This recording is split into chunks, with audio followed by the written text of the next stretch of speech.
स्युः मनोवाक्कायवृत्तयः ममैताः इति कर्तारमुद्देश्यञ्च हरिं स्मरेत्। व्यासाय भवनाशाय श्रीशाय गुणराशये हृद्याय शुद्धविद्याय मध्वारच नमो नमः। धर्मविज्ञानवैराग्यपरमैश्वर्यशालिनः आनन्दतीर्थभगवत्पादान् वन्दे निरन्तरम्। भवति यदनुभावादेडमूकोऽपि वाग्मी जडमतिरपि जन्तुर्जालते प्राज्ञमौलिः सकलवचनचेतो देवता भारती सा मम वचसि निधत्तां सन्निधिं मानसे च। नमोऽस्तु तात्विका देवाः विष्णुभक्तिपरायणाः धर्ममार्गे प्रेरयन्तु भवन्तः सर्वदेव हि। नौमिन्यारसुधादिकर्जलमुनीन् श्रीपादराट्सन्मणीन् व्यासार्यान् विविधागमब्धिविहरान् श्रीवादिराजानपि वन्दे हंसवरान् रघुत्तमगुरून् वैदग्ध्यवारां निधीन् श्रीसत्यव्रतराघवेन्द्रमुनिपान् सद्बोधसध्यानपान् सत्याभिज्ञकराब्जोत्थान् पञ्चाशद्वर्षपूजकान् सत्यप्रमोदतीर्थार्यान् नौमिन्यारसुधारतान्। बन्धुस्त्वं गुरुरिष्टदैवतमिति त्वत्पादपङ्केरुहं प्राप्तं मां परिपालयेति सततं याचे निबद्धाञ्जलिः। चित्तं मद्गुणदोषचिन्तनविधौ नूनं मनाङ्मा कृथाः श्रीसत्यात्मगुरो त्वदङ्घ्रियुगलं हित्वा न मे सद्गतिः। मन्मनोभीष्टवरदं सर्वाभीष्टफलप्रदं पुरन्दरगुरुं वन्दे दासश्रेष्ठं दयानिधिम्। अज्ञानतिमिरच्छेदं बुद्धिसम्पत्प्रदायकं विज्ञानविमलं शान्तं विजयाख्यगुरुं भजे। जलज्येष्ठनिभाकारं जगदीशपदाश्रयं जगतीतलविख्यातं जगन्नाथगुरुं भजे। विद्यापीठविधातारं विद्यावारिधिचन्दिरं विद्यार्थिवत्सलं वन्दे महामहिमसद्गुरुम्।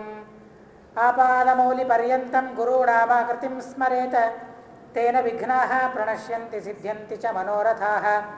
पृथ्वीमण्डलमध्यस्थाः पूर्णबोधमतानुगाः वैष्णवा विष्णुहृदयास्तान्नमस्ये गुरून् मम। स्वस्त्यस्तु श्रीमल्लक्ष्मीनृसिंहस्य श्रियं दिशतु मे नखः स्वभक्ताभीष्टदानारसमुपात्तदशाकृतेः।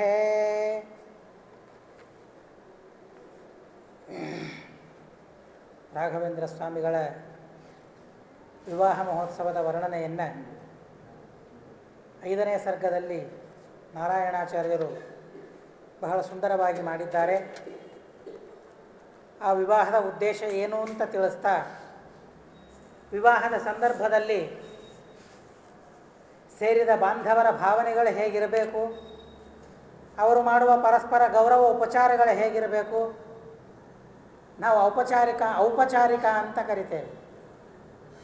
ಔಪಚಾರಿಕ ಅಂದರೆ ಸುಮ್ಮನೆ ಮಾಡಿದ್ದು ಅಂತ, ಅಭಿಪ್ರಾಯ ಇರೋದಿಲ್ಲ, ಸುಮ್ಮನೆ ಮಾಡಿದ್ದು ಅಂತ. ನಾವು ಮಾಡಿದ ಉಪಚಾರಗಳೆಲ್ಲ ಔಪಚಾರಿಕವಾಗಿರ್ತದೆ. ಆದರೆ ಹಾಗೆ ಔಪಚಾರಿಕವಾಗಿರಬಾರದು. ಆ ಬಂಧುಗಳಲ್ಲಿ ಭಗವಂತ ಸನ್ನಿಹಿತನಾಗಿದ್ದಾನೆ, ಅವನೇ ನಿಜವಾಗಿ ಬಂಧು ಅಂತ ತಿಳಿದು ನಾವು ಆ ಪರಮಾತ್ಮನ ಸೇವೆಯನ್ನು ಮಾಡೋದಕ್ಕಾಗಿ ಪರಸ್ಪರ ಸಂತೋಷದಿಂದ ಪರಸ್ಪರ ಪ್ರೀತಿಯಿಂದ ಉಪಚಾರವನ್ನು ಮಾಡಿಕೊಳ್ಳಬೇಕು, ಮಹೋತ್ಸವಗಳನ್ನು ನೆರವೇರಿಸಬೇಕು ಅಂತ ಹೇಳಿ ರಾಘವೇಂದ್ರ ಸ್ವಾಮಿಗಳ ವಿವಾಹದ ಮಹೋತ್ಸವ ಹೇಗಾಯಿತು, ಎಷ್ಟು ವೈಭವದಿಂದ, ಎಷ್ಟು ಸುಂದರವಾದ ಭಾವನೆಗಳು ಆ ಕಾಲದಲ್ಲಿ ಆಗಿನ ಬಾಂಧವರಲ್ಲಿ ಇದ್ವು ಅಂತನ್ನೋದನ್ನು ನಾರಾಯಣಾಚಾರ್ಯರು ಹೃದಯವಾಗಿ ಬಹಳ ರೋಚಕವಾಗಿ ನಮಗೆಲ್ಲ ತಿಳಿಸ್ತಾ ಇದ್ದಾರೆ. ವಿವಾಹವನ್ನು ಮಾಡಿಕೊಂಡು ರಾಘವೇಂದ್ರ ಸ್ವಾಮಿಗಳು ಅನೇಕ ವರ್ಷಗಳವರೆಗೆ ಸುಖವಾಗಿ ಜೀವನವನ್ನು ಮಾಡಿದ್ದಾರೆ, ಧರ್ಮಗಳನ್ನು ಮಾಡ್ತಾ ಇದ್ದಾರೆ ಅಂತನ್ನೋ ವಿಷಯವನ್ನು ತಿಳಿಸಿದ ಮೇಲೆ 6ನೇ ಸರ್ಗದಲ್ಲಿ ಗುರುಗಳ ದರ್ಶನವನ್ನು ಮಾಡಿಕೊಳ್ತಾರೆ. ಸುಧೀಂದ್ರ ತೀರ್ಥರ ದರ್ಶನ ಕುಂಭಕೋಣದಲ್ಲಿ ಆಗ್ತದೆ. ಈ 6ನೇ ಸರ್ಗದಲ್ಲಿ ಏನೇ ರಾಘವೇಂದ್ರ ಸ್ವಾಮಿಗಳಿಗೆ ಸನ್ಯಾಸಾಶ್ರಮದ ಪ್ರಾಪ್ತಿಯನ್ನು ಹಾಗೂ ರಾಘವೇಂದ್ರ ಸ್ವಾಮಿಗಳಿಗೆ ಒದಗಿ ಬಂದ ಬಡತನದ ವೈಭವ, ಅದು ಬಡತನ ಹೌದು, ಆದರೆ ಅದೆಷ್ಟು ವೈಭವದಿಂದ ಇತ್ತು ಆ ಬಡತನ ಅಂತನ್ನೋದನ್ನು ಮತ್ತಿಷ್ಟು ರೋಮಾಂಚನಕಾರಿಯಾಗಿ ವರ್ಣನೆ ಮಾಡ್ತಾರೆ. ಬಹಳ ಸುಂದರವಾಗಿ ವರ್ಣನೆ ಮಾಡಿದ್ದಾರೆ. ವಧ್ವಾ ಸಾಕಂ ತತ್ರ ತುಂಡೀರದೇಶೇ ವಾಸಂ ಕೃತ್ವಾ ವೆಂಕಟಾರ್ಯೋ ಮಹಾತ್ಮ ವಂಶಾಚಾರ್ಯಂ ಶ್ರೀಸುಧೀಂದ್ರಂ ದಿದಿಕ್ಷು ಚಾರುಪ್ರಜ್ಞಃ ಪ್ರಾವಿಶಚ್ಚೋಲದೇಶಂ. ನಮ್ಮ ಗುರುಗಳನ್ನು ನಾವು ಮರಿಬಾರದು. ಅದನ್ನು ಮೇಲಿಂದ ಮೇಲೆ ನಾವು ತಿಳ್ಕೊಂಡಿರಬೇಕು. ಹರವರುಷ್ಟೇ ಗುರುಸ್ತ್ರಾತ. ನಮ್ಮ ದೇವರನ್ನು, ನಮ್ಮ ಕುಲದೇವರನ್ನು ನಾವು ಬಿಟ್ಟರು, ನಮ್ಮ ಕುಲಗುರುಗಳನ್ನು ನಾವು ಬಿಡಲಿಲ್ಲ ಅಂತ ಅಂದರೆ ನಮ್ಮ ಕುಲಗುರುಗಳ ಮುಖವನ್ನು ನೋಡಿ ದೇವರು ನಮ್ಮನ್ನು ಕ್ಷಮೆ ಮಾಡ್ತಾನೆ. ಆದರೆ ನಮ್ಮ ಕುಲಗುರುಗಳೇ ರುಷ್ಟರಾದರೆ, ನಮ್ಮ ಗುರುಗಳ ಕೋಪಕ್ಕೇನೆ ನಾವು ಪಾತ್ರರಾದರೆ ಮತ್ತಾರೂ ನಮ್ಮನ್ನು ರಕ್ಷಣೆ ಮಾಡಲಿಕ್ಕೆ ಮುಂದೆ ಬರೋದಿಲ್ಲ. ಇದು ಪರಮಾತ್ಮ ತಿಳಿಸಿದ ಮಾತು. ದೇವರು ಆ ತರಹದ ಸಂಕಲ್ಪವನ್ನು ಮಾಡಿಕೊಂಡಿರ್ತಾನೆ. ನನ್ನ ಭಕ್ತರಿಗೆ ಯಾವುದೇ ರೀತಿಯಾದ ಅವಮಾನ ಆಗಬಾರದು. ಅವರವರ ಗುರುಗಳನ್ನು ಅವರವರು ಯೋಗ್ಯವಾದ ರೀತಿಯಲ್ಲಿ ಕಾಣಲೇಬೇಕು ಅಂತನ್ನೋ ವಿಧಾನವನ್ನು ನಮಗೆಲ್ಲರಿಗೆ, ಸಾಧಕರಿಗೆ ನಮಗೆಲ್ಲ ಭಗವಂತ ವಿಧಾನವನ್ನು ಮಾಡಿದ್ದಾನೆ. ಹೀಗಾಗಿ ಆ ವಿಧಾನವನ್ನು ಸರ್ವಥಾ ತಪ್ಪಲಿಕ್ಕೆ ಇಲ್ಲ ಅನ್ನೋದಕ್ಕಾಗಿ ಕುಲಗುರುಗಳನ್ನು ನೋಡಬೇಕು ಅಂತ ಹೇಳಿ ಹೊರಟಿದ್ದಾರೆ. ಇವತ್ತು ಒಂದು ಮಾತನ್ನು ನೋಡ್ತಾ ಇದ್ದೆ. ತೈತ್ತರೀಯೋಪನಿಷತ್ತಿಗೆ ಕಾಶಿ ಆಚಾರ್ಯರು ಅಂತ ಬಹಳ ಸುಂದರವಾದ ಒಂದು ವ್ಯಾಖ್ಯಾನವನ್ನು ಮಾಡಿದ್ದಾರೆ. ಬಹಳ ಅದ್ಭುತವಾದ ವ್ಯಾಖ್ಯಾನವನ್ನು ಮಾಡಿದ್ದಾರೆ. ಆ ವಿಷಯವನ್ನು ನಾವು ತಿಳಿದಿದ್ದೇವೆ. ಆದರೆ ಅವರ ವ್ಯಾಖ್ಯಾನದಲ್ಲಿ ಇವತ್ತು ನನಗೆ ನೋಡಲಿಕ್ಕೆ ಸಿಕ್ತು. ಊರಿನಲ್ಲಿ ಆಚಾರ್ಯರಿಲ್ಲ. ಆ ಸಂದರ್ಭದಲ್ಲಿ ಪ್ರಶ್ನೆಗಳು ಬಂದಿದೆ, ಜ್ಞಾನವನ್ನು ಪಡಿಬೇಕಾಗಿದೆ. ಮತ್ತೊಬ್ಬ ಗುರುಗಳ ಹತ್ರ ಹೋದರೆ ಗುರು ಪರಿತ್ಯಾಗ ಆಗ್ತದೆ. ಮತ್ತೊಬ್ಬ ಗುರುಗಳ ಹತ್ರ ಹೋಗಲಿಲ್ಲ ಅಂತಂದರೆ ನಮ್ಮ ಸಮಸ್ಯೆ ಹಾಗೆ ಉಳಿತದೆ. ಏನು ಮಾಡಬೇಕಿಂಥ ಸಂದರ್ಭದಲ್ಲಿ ಅಂತ ಅವರೇ ಪ್ರಶ್ನೆ ಮಾಡಿಕೊಂಡು ಉತ್ತರ ಕೊಡ್ತಾರೆ. ಆ ತರಹದ ಸಮಸ್ಯೆಗಳನ್ನು ಅವಶ್ಯವಾಗಿ ಜ್ಞಾನಿಗಳಿಂದ, ಯಾರಾದರೂ ಪರವಾಗಿಲ್ಲ, ಜ್ಞಾನಿಗಳಿಂದ ಪರಿಹಾರ ಮಾಡಿಕೊಳ್ಳಬೇಕು. ಆದರೆ ಸರ್ವಥಾ ಶಾಂತಿ ಪಾಠವನ್ನು ಹಾಕಲಿಕ್ಕಿಲ್ಲ ಅಂತ ಅವರ ಅಭಿಪ್ರಾಯ ಪಡ್ತಾರೆ. ಅದು ಗುರು ಪರಿತ್ಯಾಗವಾಗಿ ಹೋಗಿಬಿಡ್ತದೆ ನಮಗೆ ಆ ಆಚಾರ್ಯರು ತಿಳಿಸ್ತಾರೆ ಅನ್ನೋದಕ್ಕಾಗಿ ಇವರು ವಿವಾಹವನ್ನು ಮಾಡಿಕೊಂಡ್ರು. ಉಪನಯನವಾದ ತಕ್ಷಣ ತಮ್ಮ ಭಾವ ಅವರ ಹತ್ರ ಹೋದರು, ಲಕ್ಷ್ಮೀ ನರಸಿಂಹಾಚಾರ್ಯರ ಹತ್ತಿರ ಅಧ್ಯಯನವನ್ನು ಮಾಡಬೇಕು ಅಂತ ಅನ್ನೋದಕ್ಕಾಗಿ ಅಲ್ಲಿ ಹೋಗಿ ಅಧ್ಯಯನವನ್ನು ಮಾಡಿದರು.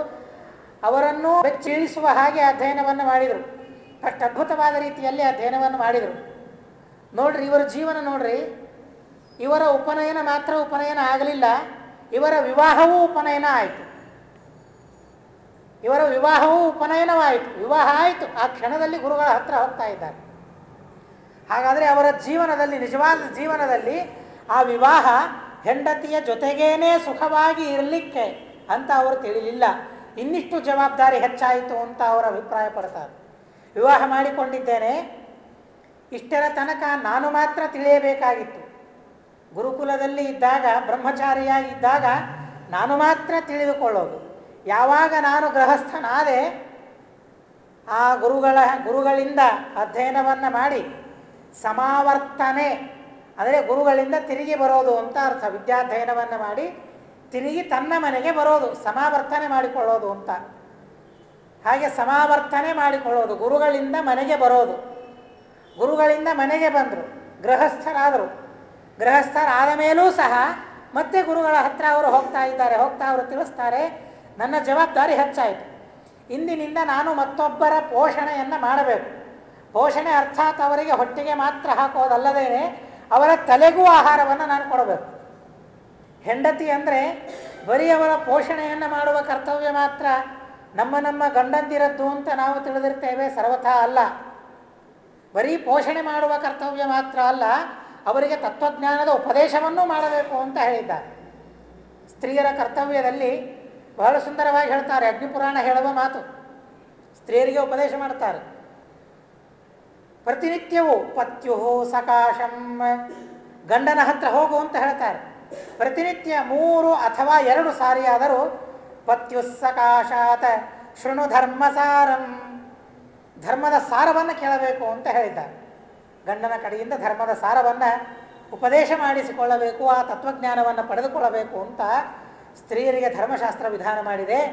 ಹೀಗಾಗಿ ಅದು ಬರೀ ಸ್ತ್ರೀಯರಿಗೆ ಮಾತ್ರ ವಿಧಾನ ಮಾಡಿದ್ದಲ್ಲ.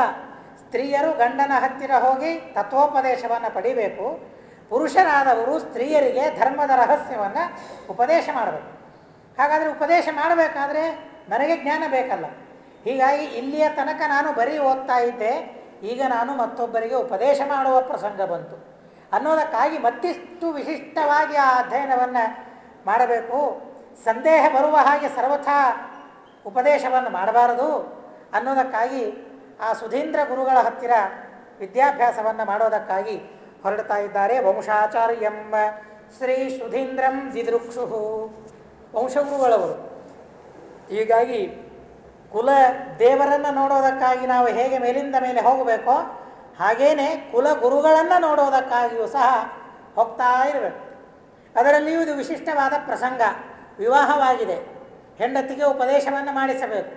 ಯದ್ಯಪಿ ಗಂಡ ಉಪದೇಶ ಮಾಡಬೇಕು, ಮಕ್ಕಳಿಗೆ ತಂದೆ ಉಪದೇಶ ಮಾಡಬೇಕು, ಹೆಂಡತಿಗೆ ಗಂಡ ಉಪದೇಶ ಮಾಡಬೇಕು.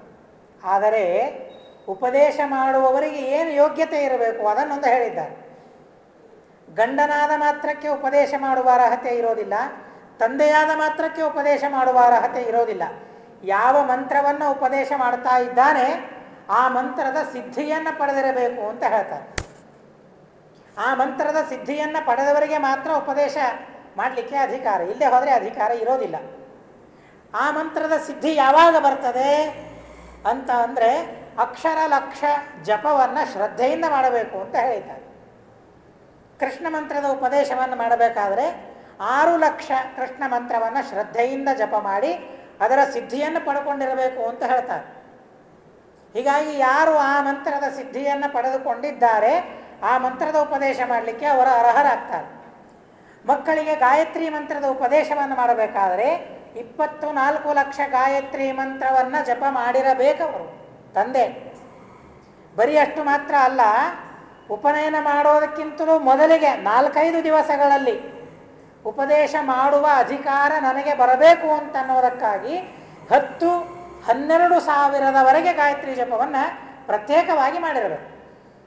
24 ಲಕ್ಷ ಗಾಯತ್ರಿ ಜಪ ಪ್ರತ್ಯೇಕವಾಗಿ ಮಾಡಿದ್ದಲ್ಲದೆ ವಿಶೇಷವಾಗಿ ಈಗ ನನಗೆ ಆ ಗಾಯತ್ರಿ ಮಂತ್ರದ ಉಪದೇಶದ ಅಧಿಕಾರದ ಸಿದ್ಧಿಗಾಗಿ 10,000 12,000 ತನಕ ಗಾಯತ್ರಿ ಮಂತ್ರವನ್ನು ಜಪ ಮಾಡಬೇಕು ಅಂತ ಹೇಳಿದ್ದಾರೆ. ಹಾಗೆ ಮಾಡಿದರೆ ಉಪದೇಶ ಮಾಡುವ ಅಧಿಕಾರ ಸಿಗ್ತದೆ. ಇಲ್ಲೇ ಹೋದರೆ ಏನು ಸಿಗ್ತದೆ? ಸಿಗೋದಿಲ್ಲ. ಹೀಗಾಗಿ ನಾವು ಈಗ ಬೇಜವಾಬ್ದಾರಿತನದಿಂದ ಇದ್ದೇವೆ. ನಮ್ಮ ಗುರುಗಳಿರ್ತಾರಲ್ಲ ಅವರಿಗೆ ಒಪ್ಪಿಸಿ ಬಿಡೋದು, ಕರೆಸಿ ಬಿಡೋದು, ನೀವು ಬನ್ನಿ ನಮ್ಮ ಮಕ್ಕಳಿಗೆ ಉಪದೇಶ ಮಾಡಿಬಿಡ್ರಿ ಅಂತ. ಅವಶ್ಯವಾಗಿ ಪಡೆದುಕೊಳ್ಳಬಹುದು. ಒಂದು ಸಲ ತಂದೆ ಉಪದೇಶ ಮಾಡಿದ ಮೇಲೆ ಗುರುಗಳಿಂದ ಮತ್ತೊಂದು ಸಲವೂ ಉಪದೇಶವನ್ನು ಪಡಿಬೋದೇನು ತೊಂದರೆ ಇಲ್ಲ. ಯಾಕೆ ತಂದೆಗಿಂತಲೂ ದೊಡ್ಡವರವರು, ಕುಲಗುರುಗಳವರು. ಇವರು ತಂದೆ ಮಾತ್ರ, ಗುರುಗಳು ಮಾತ್ರ ಇವರು, ಅವರು ಕುಲಗುರುಗಳು. ಹೀಗಾಗಿ ತಂದೆಯಿಂದ ಒಂದು ಸಲ ಗಾಯತ್ರಿ ಉಪದೇಶವನ್ನು ಪಡೆದು ಆಮೇಲೆ ಮತ್ತೆ ಗುರುಗಳಿಂದ ಉಪದೇಶವನ್ನು ಅವಶ್ಯವಾಗಿ ಪಡೆಯಬಹುದು. ಹೆಣ್ಣಂದಿರೂ ಅಷ್ಟೇ, ಗಂಡನಿಂದ ಆ ಮಂತ್ರದ ಉಪದೇಶವನ್ನು ಪಡೆದು ಆಮೇಲೆ ಗುರುಗಳಿಂದ ಅವಶ್ಯವಾಗಿ ಉಪದೇಶವನ್ನು ಪಡೆಯಬಹುದು. ಹೀಗಾಗಿ ಮಹಾನುಭಾವರು ಬಂದಿದ್ದಾರೆ, ಆ ಮಹಾನುಭಾವರಿಂದ ಮಂತ್ರೋಪದೇಶವಾಗಬೇಕು, ಆ ಕುಲಗುರುಗಳಿಂದ ಮುದ್ರಾಧಾರಣೆ ಆಗಬೇಕು, ಅವರ ಪಾದಪೂಜೆಯನ್ನು ಮಾಡಬೇಕು, ಅವರ ಅನುಗ್ರಹ ನಮ್ಮ ಮೇಲೆ ಇರಬೇಕು. ಕುಲದೇವರ ಅನುಗ್ರಹ ಎಷ್ಟು ಮುಖ್ಯವೋ ಕುಲಗುರುಗಳ ಅನುಗ್ರಹವು ಅಷ್ಟೇ ಮುಖ್ಯ ಅಂತ ಅನ್ನೋ ಅಭಿಪ್ರಾಯದಿಂದ ವಂಶಾಚಾರ್ಯಂ ಶ್ರೀ ಸುಧೀಂದ್ರಂ ದಿದುಕ್ಷು ಚಾರುಪ್ರಜ್ಞ ಪ್ರಾವಿಶಚ್ಚೋಲ ದೇಶಂ. ಕುಂಭಕೋಣ ದೇಶಕ್ಕೆ ಅವರು ಬರ್ತಾರಂತೆ. ಆ ಕುಂಭಕೋಣ ದೇಶ ಎಂಥದ್ದು, ಎಂಥ ಅದ್ಭುತವಾದ ಪಂಡಿತರು ಆ ಕುಂಭಕೋಣದಲ್ಲಿ ಇದ್ದಾರೆ ಅನ್ನೋದನ್ನು ನಾರಾಯಣಾಚಾರ್ಯರು ವರ್ಣನೆ ಮಾಡ್ತಾರೆ. ಗ್ರಾಮೇ ಗ್ರಾಮೇ ತದ್ಗೃಹಾಣಾಂ ಸಹಸ್ರಂ ಗೇಹೇ ಗೇಹೇ ಪಂಡಿತಾ ಏವ ಸರ್ವೇ. ಆ ಊರಿನಲ್ಲಿ ಗ್ರಾಮೇ ಗ್ರಾಮೇ ತದ್ಗೃಹಾಣಾಂ ಸಹಸ್ರಂ, ಸಣ್ಣ ಸಣ್ಣ ಗ್ರಾಮದಲ್ಲಿ, ದೊಡ್ಡ ಊರಲ್ಲ, ಅತಿ ಸಣ್ಣ ಗ್ರಾಮ ಅಂತ ಅಂದರೆ 1,000 ಜನ ಬ್ರಾಹ್ಮಣರ ಮನೆಗಳಿರಬೇಕಂತೆ. 1,000 ಬ್ರಾಹ್ಮಣರ ಮನೆಗಳು ಗ್ರಾಮೇ ಗ್ರಾಮೇ, ಪ್ರತಿಯೊಂದು ಗ್ರಾಮದಲ್ಲಿ. ಹೇಗೆ ಧರ್ಮದ ಸಾಧನೆಯನ್ನು ಮಾಡ್ತಾ ಇದ್ರು, ಎಷ್ಟು ಜನರಿದ್ರು ನೋಡ್ರಿ. ಒಂದೊಂದು ಗ್ರಾಮದಲ್ಲಿ 1,000 ಮನೆಗಳು. ಮನೆಯಲ್ಲಿ ಎಷ್ಟು ಜನ? ಸುಮ್ಮನೆ ಸಣ್ಣ ಲೆಕ್ಕವನ್ನು ನಾನು ನಿಮಗೆ ಹೇಳ್ತೇನೆ ಅಷ್ಟೇ. ಅದು ನಾನು ಮಾಡಿದ ಲೆಕ್ಕ ಅಲ್ಲ, ಅದನ್ನು ಸ್ಮೃತಿಯಲ್ಲೇನೆ ಋಷಿಗಳು ತಿಳಿಸಿದ ಲೆಕ್ಕ. ಕುಟುಂಬಿ ಕುಟುಂಬಿ ಅಂತ ಕರೀತಾರೆ. ಕುಟುಂಬಿ ಅಂತ ಯಾರಿಗೆ ಕರಿಬೇಕು ಅಂತ ಅಂದರೆ, ಯಾರ ಮನೆಯಲ್ಲಿ 10 ಜನ ಇದ್ದಾರೆ ಅವನಿಗೆ ಒಂದು ಕುಟುಂಬಿ ಅಂತ ಕರಿಬೇಕು ಅಂತ ಹೇಳ್ತಾರೆ. 10 ಜನ ಅಂತ ಅಂದರೆ ಯಾರ್ಯಾರೋ ಅಲ್ಲ, ತನ್ನ ಮಕ್ಕಳು, ತನ್ನ ತಂದೆ ತಾಯಿ, ತಾನು, ತನ್ನ ಅಣ್ಣ ತಮ್ಮಂದರು ಎಷ್ಟಿರ್ತಾರೆ ಗೊತ್ತಿಲ್ಲ, ಅದನ್ನು ಪ್ರತ್ಯೇಕ ಲೆಕ್ಕ ಹೇಳಿಲ್ಲ, ಹೆಂಡತಿ, ಆಮೇಲೆ ತಂಗಿಯಂದರು, ಹೀಗೆ ಒಟ್ಟಾರೆ 10 ಸಂಖ್ಯೆ. ದಶ ಸಂಖ್ಯಂ ಕುಟುಂಬೀತಿ. ಅಂತ ಹೇಳಿ ಸ್ಮೃತಿಯಲ್ಲಿ ಹೇಳಿದ್ದಾರೆ. ಒಂದು ಕುಟುಂಬದಲ್ಲಿ 10 ಜನ, ಸಾಮಾನ್ಯವಾಗಿ ಅಂತಹ ಒಂದು ಗ್ರಾಮದಲ್ಲಿ 1,000 ಕುಟುಂಬಗಳು, 1,000 ಮನೆಗಳು ಇರ್ತಾ ಇದ್ವಂತೆ. ಸಣ್ಣ ಸಣ್ಣ ಗ್ರಾಮಗಳಲ್ಲಿ ಬ್ರಾಹ್ಮಣರ ಮನೆಗಳು. ಇಷ್ಟು ಅದ್ಭುತವಾದ ವಾತಾವರಣ ಇರುವ ಕಾಲ ಅದು. ಅಂಥ ಅದ್ಭುತವಾಗಿರತಕ್ಕಂತಹ ದೇಶ ಅದು ಅಂತ ಹೇಳ್ತಾರೆ ಕುಂಭಕೋಣ. ಗ್ರಾಮೇ ಗ್ರಾಮೇ ತದ್ಗ್ರಹಾಣಾಂ ಸಹಸ್ರಂ ಭೂಯೋ ಭೂಯೋ ಭೂಸು ಪರ್ವಾಗ್ರಹಾರಾಹ. ಬ್ರಾಹ್ಮಣರಿರುವ ಅಗ್ರಹಾರಗಳು, ಕೇವಲ ಬ್ರಾಹ್ಮಣರು. ಅದ್ಭುತವಾದ ದೇಶ, ಅದ್ಭುತವಾದ ಪ್ರದೇಶ. ಮನೆಯಲ್ಲಿ, ಪ್ರತಿಯೊಂದು ಮನೆಯಲ್ಲಿಯೂ ಸಹ ಗೇಹೆ ಗೇಹೆ ಪಂಡಿತ ಏವ ಸರ್ವೇ. ಎಲ್ಲರೂ ಪಂಡಿತರೇ, ಅಪಂಡಿತರು ಯಾರೂ ಇಲ್ಲ, ಎಲ್ಲರೂ ಪಂಡಿತರೇ. ಪ್ರತಿಯೊಂದು ಮನೆಯಲ್ಲಿರತಕ್ಕಂತಹ ಎಲ್ಲರೂ ವಿದ್ವಾಂಸರೇ. ಒಬ್ಬ ಕವಿ ಬಹಳ ಸುಂದರವಾಗಿ ಒಂದು ಮಾತನ್ನು ತಿಳಿಸ್ತಾನೆ. ಮಂಡನ ಮಿಶ್ರನ, ಶಂಕರಾಚಾರ್ಯರ ಇತಿಹಾಸದಲ್ಲಿ ಒಂದು ಪ್ರಸಂಗ ಬರ್ತದೆ. ಮಂಡನ ಮಿಶ್ರರನ್ನು ಸೋಲಿಸಬೇಕು ಅಂತ ಅವರಿಗೆ ಆಸೆ. ಹೀಗಾಗಿ ಮಂಡನ ಮಿಶ್ರ ಇರುವ ಊರಿಗೆ ಹೋಗ್ತಾರಂತೆ. ಊರನ್ನು ಪ್ರವೇಶ ಮಾಡಿದ್ದಾರೆ, ಯಾವ ಮನೆ ಅಂತ ಗೊತ್ತಿಲ್ಲ ಅವರಿಗೆ. ಹೀಗಾಗಿ ಅಲ್ಲಿ ದೂರದ ಸರೋವರದ ತೀರದಲ್ಲಿ ಸ್ತ್ರೀಯರು ತಮ್ಮ ಕೆಲಸವನ್ನು ತಾವು ಮಾಡಿಕೊಳ್ತಾ ಇದ್ರಂತೆ. ಅವರಿಗೆ ಕೇಳ್ತಾರಂತೆ, ಮಂಡನ ಮಿಶ್ರನ ಮನೆ ಯಾವುದು ಅಂತ ಕೇಳ್ತಾರಂತೆ. ಕೇಳಿದಾಗ ಅವ್ರು ಹೇಳ್ತಾರಂತೆ, ಎಷ್ಟು ಸುಂದರವಾಗಿ ಹೇಳ್ತಾರೆ ಅಂತ ಅಂದರೆ, ಫಲಪ್ರದಂ ಕರ್ಮ ಫಲಪ್ರಜೋದ. ಯಾರ ಮನೆಯ ಜಗುಲು, ಮನೆಯ ಮುಂದೆ ಕೂಡ್ಲಿಕ್ಕೆ ಒಂದು ಸಣ್ಣ ಕಟ್ಟೆಯನ್ನು ಕಟ್ಟಿಸಿಕೊಂಡಿರ್ತಾರೆ, ಹರಟೆ ಹೊಡೆಯೋದಕ್ಕಾಗಿ ಅಲ್ಲ, ತತ್ವ ಚಿಂತನೆಯನ್ನು ಮಾಡೋದಕ್ಕಾಗಿ, ಬಂದವರ ಪ್ರಶ್ನೆಗಳನ್ನು ಪರಿಹಾರ ಮಾಡೋದಕ್ಕಾಗಿ ಜಗುಲಿಗಳು ಇರ್ತಾ ಇದ್ವು. ಆ ಜಗುಲಿಯ ಮೇಲೆ ಗಿಳಿಗಳು ಇರ್ತಾ ಇದ್ವಂತೆ, ಗಿಳಿಗಳು ಕೂಡ್ತಾ ಇದ್ವಂತೆ. ಆ ಗಿಳಿಗಳು ಏನು ಮಾತಾಡ್ತಾ ಇರ್ತವೆ ಗೊತ್ತೋ? ಫಲವನ್ನು ಕೊಡುವವನು ಯಾರು? ಕರ್ಮವನ್ನು ಮಾಡೋದು ನಾವು ಮಾಡಿದ ಕರ್ಮಗಳಿಗೆ ಫಲ ಕೊಡೋರು ಯಾರು? ಫಲಪ್ರದಂ ಕರ್ಮ, ನಾವು ಮಾಡಿದ ಕರ್ಮವೇ ನಮಗೆ ಫಲ ಕೊಡ್ತದೋ, ಅಥವಾ ಫಲಪ್ರದ ಅಜಃ, ದೇವರು ಫಲ ಕೊಡ್ತಾನೋ. ಕೀರಾಂಗನಾಯತ್ರ ಗೃಹೇ ಗೃಣಂತಿ. ಯಾರ ಮನೆಯ ಜಗುಲಿನಲ್ಲಿ ಹೆಣ್ಣು ಗಿಳಿಗಳು, ಫಲವನ್ನು ಕೊಡುವವನು ಪರಮಾತ್ಮನೋ, ಫಲವನ್ನು ಕೊಡುವುದು ಕರ್ಮನೋ ಅಂತನ್ನೋ ಚರ್ಚೆಯನ್ನು ಮಾಡ್ತಾ ಇರ್ತದಲ್ಲ, ಆ ಮನೆ ಮಂಡನ ಮಿಶ್ರನದ್ದು ಅಂತ ತಿಳಿ ಅಂತ ಹೇಳ್ತಾರೆ ಅವರು. ಅಂದರೆ ಆ ತತ್ವ ಚಿಂತನೆ, ತತ್ವದ ಪಾಠ ಎಷ್ಟು ಸಲ ಮಾಡ್ತಾ ಇರಲಿಕ್ಕಿಲ್ಲ ವಿದ್ಯಾರ್ಥಿಗಳು. ಅಲ್ಲಿ ಅವರು ಆಡಿದ ಆ ಮಾತುಗಳನ್ನು ಕೇಳಿ ಕೇಳಿ ಕೇಳಿ ಕೇಳಿ ಗಿಳಿಗಳು ಸಹ ಅದೇ ಮಾತಾಡ್ತಾ ಇದ್ವು ಅವರ ಮನೆಯಲ್ಲಿ. ಏನೋ ಫಲ ಯಾವುದು ಕೊಡ್ತದೆ ಅಂತ ಗಿಳಿಗಳು ಆ ಭಾಷೆಯಲ್ಲಿ ಮಾತಾಡಬೇಕು, ಬಹಳ ಅದ್ಭುತವಾಗಿ ಮಾತಾಡಬೇಕಂತೆ. ಅಷ್ಟು ತತ್ವ ಚಿಂತನೆ ಅವರ ಮನೆಯಲ್ಲಿ ನಡೀತಾ ಇತ್ತು ಅಂತ ಆ ಸ್ತ್ರೀಯರು ಹೇಳ್ತಾರೆ. ಅದು ಮಂಡನ ಮಿಶ್ರನ ಮನೆ ಅಂತ ತಿಳಿ ಅಂತ ಹೇಳ್ತಾರೆ. ಸಾಮಾನ್ಯ ಮನೆಯ ಜಗಲಿನಲ್ಲಿ ಕುಳಿತಿರುವ ಆ ಪಕ್ಷಿಗಳಿಗೇನೆ ತತ್ವ ವಿಮರ್ಶೆಯನ್ನು ಮಾಡುವ ಸಾಮರ್ಥ್ಯ ಬರ್ತದೆ ಅಂತ ಅಂದರೆ, ಇನ್ನು ಆ ಮನೆಯಲ್ಲಿಯೇ ಜನರಿಗೆ ಅವರೆಂತಹ ಅದ್ಭುತ ಜ್ಞಾನಿಗಳಾಗಿರ್ಲಿಕ್ಕಿಲ್ಲ ಅನ್ನೋದಕ್ಕಾಗಿ ನಾರಾಯಣಾಚಾರ್ಯರು ಹೇಳ್ತಾರೆ, ಗೇಹೆ ಗೇಹೆ ಪಂಡಿತ ಏವ ಸರ್ವೇ. ಎಲ್ಲರೂ ಪಂಡಿತರು, ಎಲ್ಲರೂ ವಿದ್ವಾಂಸರು, ಪ್ರತಿಯೊಬ್ಬರೂ ವಿದ್ವಾಂಸರು. ಸಂಸ್ಕಾರ ಎಷ್ಟು ವಿಚಿತ್ರವಾಗಿರ್ತದೆ ಅಂತ ಅಂದರೆ ಬಹಳ ವಿಚಿತ್ರವಾಗಿರ್ತದೆ. ನಮ್ಮ ಮಠದಲ್ಲಿ ಒಬ್ಬ ಶೂದ್ರ ಇದ್ದ, ಕೆಲಸ ಮಾಡೋದಕ್ಕಾಗಿ, ಕೆಳಗಿನ ಕೆಲಸಗಳನ್ನೆಲ್ಲ ಮಾಡೋದಕ್ಕಾಗಿ ಒಬ್ಬ ಶೂದ್ರ ಇದ್ದ. ಒಂದು ದಿವಸ ನಾನು ಊಟ ಮಾಡಿದೆ. ಊಟ ಮಾಡಿ ಎಲ್ಲ ಆಯಿತು. ಊಟ ಆದ ಮೇಲೆ ಮರ್ತೋಯ್ತು ನನಗೆ, ಯಾರನ್ನೋ ಭೇಟಿಯಾಗಬೇಕಾಗಿತ್ತು. ತೀರ್ಥ ತೆಗೆದುಕೊಳ್ಳದೆ ಹಾಗೆ ಹೋಗ್ತಾ ಇದ್ದೆ. ಅವನು ಎಲ್ಲೋ ದೂರದಲ್ಲಿ ನಿಂತಿದ್ದ, ಏನೋ ಕಣ್ಣಿಗೆ ಬಿತ್ತದು. ಆಚಾರ್ಯ, ನೀವು ತೀರ್ಥನೇ ತಗೊಳ್ಳಿಲ್ಲ ಅಂತ ಅಂದ. ಊಟ ಆದಮೇಲೆ ತೀರ್ಥ ತೆಗೆದುಕೊಳ್ಳಬೇಕು ಅಂತ ಗೊತ್ತೇ ಇರೋದಿಲ್ಲ ಎಷ್ಟೋ ಜನರಿಗೆ. ಆದರೆ ಆ ಶೂದ್ರನಿಗೆ ಗೊತ್ತು, ಊಟ ಆದಮೇಲೂ ಅವರು ತೀರ್ಥ ತೆಗೆದುಕೊಳ್ಳಬೇಕು. ಸಂಸ್ಕಾರ ಇದು, ಬೇರೆ ಏನೂ ಅಲ್ಲ.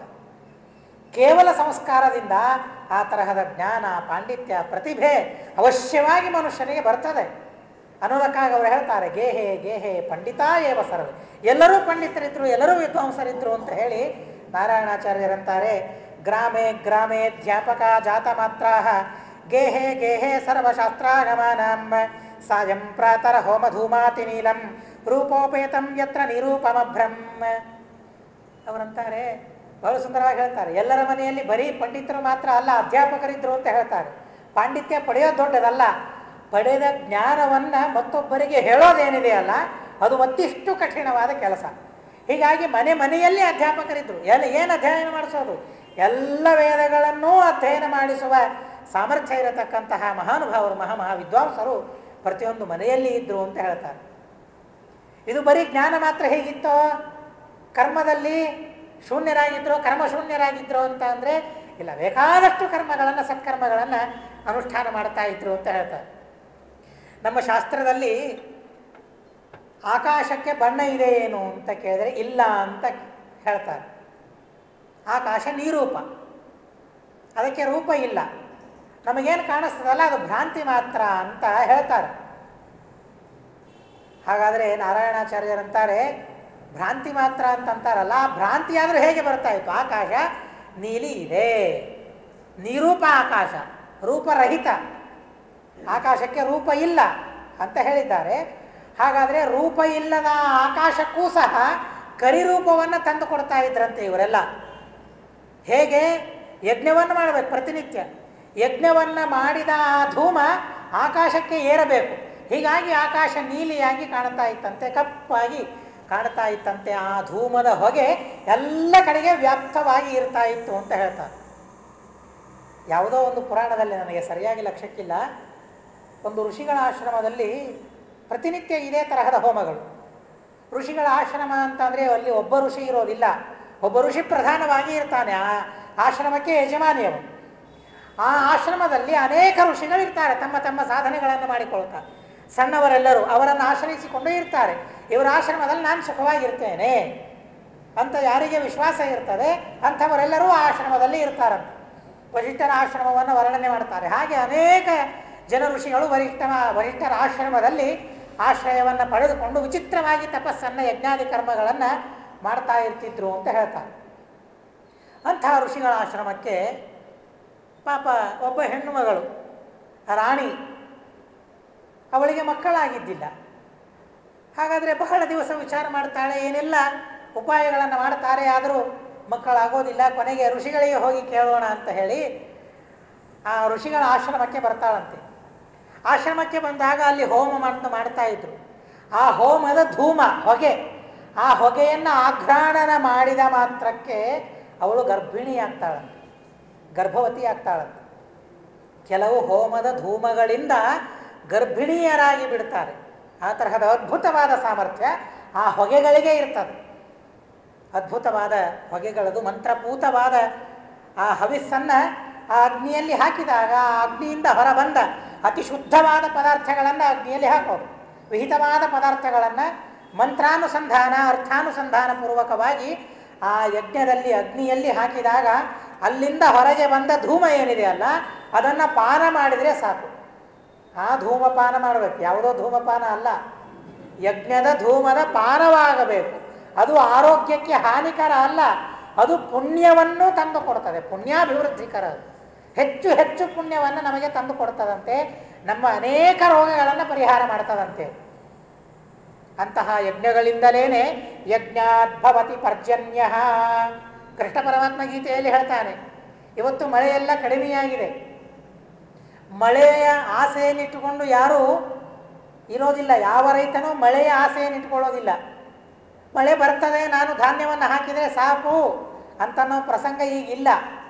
ಆದರೆ ಹಿಂದಿನ ಕಾಲದಲ್ಲಿ ಹಾಗೇ ಇರ್ತಾರೆ. ಎಷ್ಟು ಮಳೆ ಬೇಕೋ ಅಷ್ಟೇ ಮಳೆ ಬರಬೇಕು, ಹೆಚ್ಚಿಗಿಲ್ಲ, ಕಡಿಮೆ ಇಲ್ಲ, ಅತಿವೃಷ್ಟಿ ಇಲ್ಲ, ಅನಾವೃಷ್ಟಿ ಇಲ್ಲ. ಆಗ್ತಾ ಇದ್ದವು ಅತಿವೃಷ್ಟಿ ಅನಾವೃಷ್ಟಿಗಳು, ಇಲ್ಲ ಅಂತ ಅಲ್ಲ. ಆದರೆ ಆ ಅತಿವೃಷ್ಟಿ ಅನಾವೃಷ್ಟಿಗಳನ್ನು ಪರಿಹಾರ ಮಾಡುವಂತಹ ಸಾಮರ್ಥ್ಯ ಆಗಿನ ಋಷಿಗಳಿಗೆ ಇರ್ತಾ ಇತ್ತು, ಮಹಾನುಭಾವರಿಗೆ ಇರ್ತಾ ಇತ್ತು. ಇರಲಿ, ಹಾಗೆ ಯಜ್ಞಗಳು ಇದಕ್ಕೆಲ್ಲ ಉಪಯುಕ್ತ ಅನ್ನೋದಕ್ಕಾಗಿ ಅಲ್ಲಿ ವರ್ಣನೆ ಮಾಡ್ತಾರೆ. ಆ ತರಹದ ಯಜ್ಞಗಳನ್ನು ಪ್ರತಿಯೊಂದು ಮನೆಯಲ್ಲಿ ಮಾಡ್ತಾ ಇದ್ರು ಅಂತ ಹೇಳ್ತಾರೆ. ಒಬ್ಬ ಸುಭಾಷಿತಕಾರ ಒಂದು ಮಾತನ್ನು ಹೇಳ್ತಾರೆ, ಕೆಲವರ ಮನೆಯಲ್ಲ ಅದು ಸ್ಮಶಾನ ಅಂತ. ಯಾರ ಮನೆ ಸ್ಮಶಾನ ಆಗ್ತದೆ? ಬೇಕಾದಷ್ಟು ಕೋಟಿ ಕೋಟಿ ಹಣವನ್ನು ಸುರಿಸಿ ಮನೆಯನ್ನು ಕಟ್ಟಿಸಿಕೊಂಡರೂ ಸಹ ಏನೂ ಇಲ್ಲ. ಆ ಕೋಟಿ ಹಣವನ್ನು ಸುರಿಸಿ ಒಂದು ಸುಂದರವಾದ ಸ್ಮಶಾನವನ್ನು ನಿರ್ಮಾಣ ಮಾಡಿಕೊಂಡಂತೆ ಅಂತ ಕವಿ ಅಂತಾನೆ. ನ ವಿಪ್ರಪಾದೋದಕ ಪಂಕಿಲಾನಿ. ಬ್ರಾಹ್ಮಣರು ಕೆಸರಿನಲ್ಲಿ ಅಡ್ಡಾಡಿ ಬಂದ ಆ ಪಾದದ ರಜಸ್ಸು, ಪಾದದ ಕೆಸರು ಮನೆಯಲ್ಲಿ ಬೀಳಬೇಕು ಅಂತ ಹೇಳ್ತಾರೆ. ನ ವಿಪ್ರಪಾದೋದಕ ಪಂಕಿಲಾನಿ. ಆ ಬ್ರಾಹ್ಮಣರ ಪಾದವನ್ನು ತೊಳೆದಾಗ ಅದೇ ಪಾದದಿಂದ ಇಡೀ ಮನೆಯೆಲ್ಲ ಅಡ್ಡಾಡಬೇಕಂತೆ, ಮನೆಯೆಲ್ಲ ಕೆಸರಾಗಿ ಹೋಗಿಬಿಡಬೇಕಂತೆ. ಪಂಕಿಲ. ನ ವಿಪ್ರಪಾದೋದಕ ಪಂಕಿಲಾನಿ ನ ವೇದ ಶಾಸ್ತ್ರ ಧ್ವನಿ ಗರ್ಜಿತಾನಿ. ಯಾವಾಗಲೂ ಪ್ರತಿನಿತ್ಯ ವೇದಶಾಸ್ತ್ರ, ವೇದಗಳು ಶಾಸ್ತ್ರಗಳು, ಆ ವೇದ ಹಾಗೂ ಶಾಸ್ತ್ರಗಳ ಧ್ವನಿಗಳ ಗರ್ಜನೆ ಮನೆಯಲ್ಲಿ ಇರಬೇಕಂತೆ. ಒಂದು ಹೆಂಡತಿಯ ಗರ್ಜನೆ ಇರ್ತದೆ ಅಥವಾ ಗಂಡನ ಗರ್ಜನೆ ಇರ್ತದೆ. ಇವರಿಬ್ಬರು ಬಿಟ್ಟರೆ ಬೇರೆ ಏನೂ ಇರೋದಿಲ್ಲ ಮನೆಯಲ್ಲಿ. ಅಮ್ಮ ಅವರ ಗಂಡ ಆದರೂ ಇರ್ತಾನೆ ಮನೆಯಲ್ಲಿ, ಅಥವಾ ಅವಳನ್ನೂ ತಿರಸ್ಕಾರ ಮಾಡುವಂತಹ, ಅವಳನ್ನೂ ಪ್ರತಿ ಕ್ಷಣವೂ ಬೈಯುವಂತಹ ಗಂಡನಾದರೂ ಮನೆಯಲ್ಲಿ ಇರ್ತಾನೆ. ಹೆಂಡತಿಯಿಂದ ಬಯಸಿಕೊಳ್ಳುವ, ಹೆಂಡತಿಯನ್ನು ಬೈಯುವ, ಗಂಡ ಹೆಂಡಂದಿರುವ ಮನೆ, ಅದೇ ಗರ್ಜನೆಗಳು ಕೇಳಿಸ್ತಾ ಇರ್ತದೆ. ಆದರೆ ಅವನು ಹೇಳ್ತಾನೆ, ನ ವೇದ ಶಾಸ್ತ್ರ ಧ್ವನಿ ಗರ್ಜಿತಾನಿ. ವೇದಗಳು, ವೇದಗಳ ಧ್ವನಿ ಮನೆಯಲ್ಲಿ ಕೇಳಿಸ್ಬೇಕಂತೆ, ಶಾಸ್ತ್ರಗಳ ಧ್ವನಿ ಮನೆಯಲ್ಲಿ ಆಗಬೇಕಂತೆ. ನ ವೇದ ಶಾಸ್ತ್ರ ಧ್ವನಿ ಗರ್ಜಿತಾನಿ ಸ್ವಾಹ ಸ್ವಧಾಕಾರ ವಿವರ್ಜಿತಾನಿ. ಸ್ವಹಾಕಾರ ಯಜ್ಞಾದಿಗಳು ಮನೆಯಲ್ಲಿ ಆಗಬೇಕು ಅಂತ ಹೇಳ್ತಾರೆ. ಇಲ್ರಿ, ಬಹಳ ಹಣ ಕೊಟ್ಟು ಕಟ್ಟಿಸಿಕೊಂಡಿದ್ದೇನೆ, ಮನೆಯೆಲ್ಲ ಕಪ್ಪಾಗಿ ಹೋಗಿಬಿಡ್ತದೆ, ಆ ಪರಸಿಗಳೆಲ್ಲ ತುಂಡಾಗಿ ಹೋಗಿಬಿಡ್ತದೆ, ಮುರಿದೋಗ್ಬಿಡ್ತದೆ ಅಗ್ನಿಗೆ ಅಂತ ಹೇಳ್ತಾರೆ. ಆದರೆ ಶಾಸ್ತ್ರ ಹೇಳ್ತದೆ, ನ ಸ್ವಾಹ ಸ್ವಧಾಕಾರ ವಿವರ್ಜಿತಾನಿ. ಶ್ರಾದ್ದವನ್ನು ಮಾಡಬೇಕು ಅಂತ ಹೇಳಿದ್ದಾರೆ ಮನೆಯಲ್ಲಿ. ಎಲ್ಲಿಗೆ ಎಷ್ಟಕ್ಕೆ ಅನುಕೂಲ ಅವಕಾಶ ಇದೆ ನೋಡ್ರಿ. ಸ್ವಾಹ ಸ್ವಧಾಕಾರ ವಿವರ್ಜಿತಾನಿ ಸ್ಮಶಾನ ತುಲ್ಯಾನಿ ಗೃಹಾಣಿ ತಾನಿ. ಆ ಮನೆಗಳು ಸ್ಮಶಾನ ಅಂತ ಅಂತಾರೆ. ಆದರೆ ಆಗಿನ ಮನೆಗಳು ಸ್ಮಶಾನ ಅಲ್ಲ, ಆಗಿನ ಮನೆಗಳು ಮನೆಗಳೇ ಆಗಿದ್ದು. ಇನ್ನೂ ವಿಪರೀತವಾಗಿ ಸ್ಮಶಾನಗಳನ್ನು ಮನೆಗಳನ್ನಾಗಿ ಮಾಡುವ ಸಾಮರ್ಥ್ಯ ಆಗಿನ ಕಾಲದ ಜನರಿಗೆ ಇರ್ತಾ ಇತ್ತು. ಅಂಥ ಅದ್ಭುತವಾದ ಮನೆಗಳಂತೆ ಅವು. ಸಾಯಂ ಪ್ರಾತಃ ಹೋಮ ಧೂಮಾತಿ ನೀಲಂ ರೂಪೋಪೇತಂ ಯತ್ರ ನಿರೂಪಮಭ್ರಂ. ಅಷ್ಟು ಅದ್ಭುತವಾಗಿರತಕ್ಕಂತಹ ಮನೆಗಳಿರ್ತಾ ಇದ್ವಂತೆ. ನಿತ್ಯಂ ಯಸ್ಮಿನ್ ಉರ್ವರಯ್ಯೋ ಅಖಿಲಾಭೂ ಸಾಲಾ ಪೂರ್ಣ ಏವ ಸರ್ವೇ ಫಲೌಘೈ ಪೃಥ್ವೀ ದೇವಾ ದೀಕ್ಷಿತಾ ಏವ ಸರ್ವೇ ಸಸ್ಯಕ್ಷ್ಮಾಭ್ರೂನ್ನಂದಿನಿ ಸನ್ನಿಧಾನಾತ್. ಹೀಗೆ ಆ ಕಾವೇರಿ ನದಿಯ ತೀರದಿಂದ ಸಸ್ಯ ಶ್ಯಾಮಲವಾದ ಎಲ್ಲ ತರಹದ ಧಾನ್ಯದ ಸಂಪತ್ತು ಆ ದೇಶದಲ್ಲಿ ಇತ್ತು. ಅಂತಹ ಕುಂಭಕೋಣ ನಗರಕ್ಕೆ ಅವರು ಬರ್ತಾ ಇದ್ದಾರೆ. ದೃಷ್ಟ್ವಾ ನಿತ್ಯಂ ಮಾನಿತಸ್ತೇನ ವಿದ್ಯಾಭ್ಯಾಸೋದ್ಯುಕ್ತೋ ವೆಂಕಟಾರ್ಯೋ ಬಭೂವ. ಗುರುಗಳ ಹತ್ರ ಯಾಕೆ ಹೋದರು? ವಿದ್ಯಾಭ್ಯಾಸವನ್ನು ಮಾಡೋದಕ್ಕಾಗಿ ಹೋದರು. ಸ್ವಾಮಿನ್, ನಾನು ಇಷ್ಟರವರೆಗೆ ಅಧ್ಯಯನವನ್ನು ಮಾಡಿದ್ದೇನೆ, ಇನ್ಮೇಲೆ ನಿಮ್ಮ ಹತ್ರ ಶಾಂತಿ ಪಾಠವನ್ನು ಹಾಕಿ ಸುಧಾದಿ ಗ್ರಂಥಗಳನ್ನು, ಉದ್ಗ್ರಂಥಗಳ ಅಧ್ಯಯನ ನನಗಾಗಬೇಕು ಅಂತ ಹೇಳಿ ಆ ಸುಧೀಂದ್ರ ಗುರುಗಳ ಹತ್ತಿರ ಶಾಂತಿ ಪಾಠವನ್ನು ಹಾಕಿ ಅಧ್ಯಯನವನ್ನು ಮಾಡ್ತಾ ಇದ್ದಾರಂತೆ. ಏನೇನು ಅಧ್ಯಯನ ಮಾಡಿದರು? ಶಾಬ್ದಂ ಭಾಷ್ಯಂ ಜಾರದೇವೀಂ ಚಟೀಕಾಂ ಭಾಟ್ಟಂ ತಂತ್ರಂ ಭಾಮತೀಂ ಗೌರವಂಚ ವ್ಯಾಸಾರ್ಯೋಕ್ತಾಂ ಚಂದ್ರಿಕಾಂ ವೆಂಕಟಾರ್ಯ ಯದ್ಯದ್ವೇದ್ಯಂ ತತ್ತದಭ್ಯಸ್ಯತಿ ಸ್ಮ. ಶ್ಲೋಕಗಳನ್ನು ಕೇಳೋದರಿಂದಲೂ ಅತಿಶಯವಾದ ಪುಣ್ಯ ಬರ್ತದೆ. ನನ್ನ ಮಾತುಗಳನ್ನು ಕೇಳಿದರೆ ಕಡಿಮೆ ಪುಣ್ಯ. ಶ್ಲೋಕಗಳು ನಾರಾಯಣಾಚಾರ್ಯರು ಬರೆದು ಮಹಾನುಭಾವರವರು. ಹೀಗಾಗಿ ಅವರ ರಚನೆ ಮಾಡಿದ ಆ ಶಬ್ದಗಳನ್ನು ಕಿವಿಯಲ್ಲಿ ಹಾಕಿಕೊಳ್ಳೋದರಿಂದ, ಬಾಯಿಯಲ್ಲಿ ಆಡೋದರಿಂದ ವಿಶಿಷ್ಟವಾದ ಪುಣ್ಯ ನಮಗೆಲ್ಲರಿಗೆ ಸಿಗುತ್ತದೆ ಅನ್ನೋದಕ್ಕಾಗಿ ಆ ಶ್ಲೋಕವನ್ನು ಬಿಟ್ಟು ಮುಂದೆ ಹೋಗಲಿಕ್ಕೆ, ಅನ್ನದೇ ಮುಂದೆ ಹೋಗಲಿಕ್ಕೆ ಮನಸ್ಸಾಗೋದೇ ಇಲ್ಲ. ಅಷ್ಟು ಅದ್ಭುತವಾದ ಶಬ್ದ ರಾಶಿಗಳಲ್ಲಿದೆ. ಅದನ್ನು ಹೆಚ್ಚು ವರ್ಣನೆ ಮಾಡಲಿಕ್ಕೆ ಸಮಯ ಇಲ್ಲ ಅನ್ನೋದಕ್ಕಾಗಿ ಕೇವಲ ಶ್ಲೋಕವನ್ನು ಮಾತ್ರ ಅಂದು ಅದರ ಭಾವಾರ್ಥವನ್ನು ಮಾತ್ರ ನಾವಿಲ್ಲಿ ತಿಳಿದುಕೊಳ್ಳಬೇಕು. ಶಾಬ್ದಂ ಭಾಷ್ಯಂ ಜಾರ್ಯದೇವೀಂ ಚಟೀಕಾಂ. ವ್ಯಾಕರಣಕ್ಕೆ ಮಹಾಭಾಷ್ಯ ಅಂತ ಇದೆ, ಆ ಮಹಾಭಾಷ್ಯದ ಅಧ್ಯಯನವನ್ನು ಮಾಡಿದರಂತೆ. ಆಮೇಲೆ ಅದಕ್ಕೆ ಜಯದೇವನು ಬರೆದಿರತಕ್ಕಂತಹ ಟೀಕಾ ಇದೆ, ಅದನ್ನೂ ಅಧ್ಯಯನ ಮಾಡಿದ. ಕುಮಾರ ಭಟ್ಟನು ರಚನೆ ಮಾಡಿದ ಪೂರ್ವಮೀಮಾಂಸ, ಯಜ್ಞಯಾಗಾದಿಗಳು ಹೇಗೆ ಮಾಡಬೇಕು ಅಂತ ಅನ್ನೋದನ್ನು ತಿಳಿಸುವ ಅತ್ಯದ್ಭುತವಾಗಿರತಕ್ಕಂತಹ ಗ್ರಂಥ ಅದು. ಆ ಗ್ರಂಥವನ್ನು ಅಧ್ಯಯನ ಮಾಡ್ತಾರಂತೆ. ಕುಮಾರ ಭಟ್ಟ ರಚನೆ ಮಾಡಿದ್ದು. ಜಾರದೇವೀಂ ಚ ಟೀಕಾಂ ಭಾಟ್ಟಂ ತಂತ್ರಂ ಭಾಮತೀಂ ಗೌರವಂಚ. ಭಾಮತಿ ಅಂತನ್ನೋ ಗ್ರಂಥ ವಾಚಸ್ಪತಿ ಮಿಶ್ರರು ಬರೆದದ್ದು, ಅದ್ವೈತ ಗ್ರಂಥ. ಶಂಕರ ಭಾಷ್ಯಕ್ಕೆ ವ್ಯಾಖ್ಯಾನ, ಬಹಳ ವಿಚಿತ್ರವಾದ ಅದ್ಭುತವಾದ ವ್ಯಾಖ್ಯಾನ.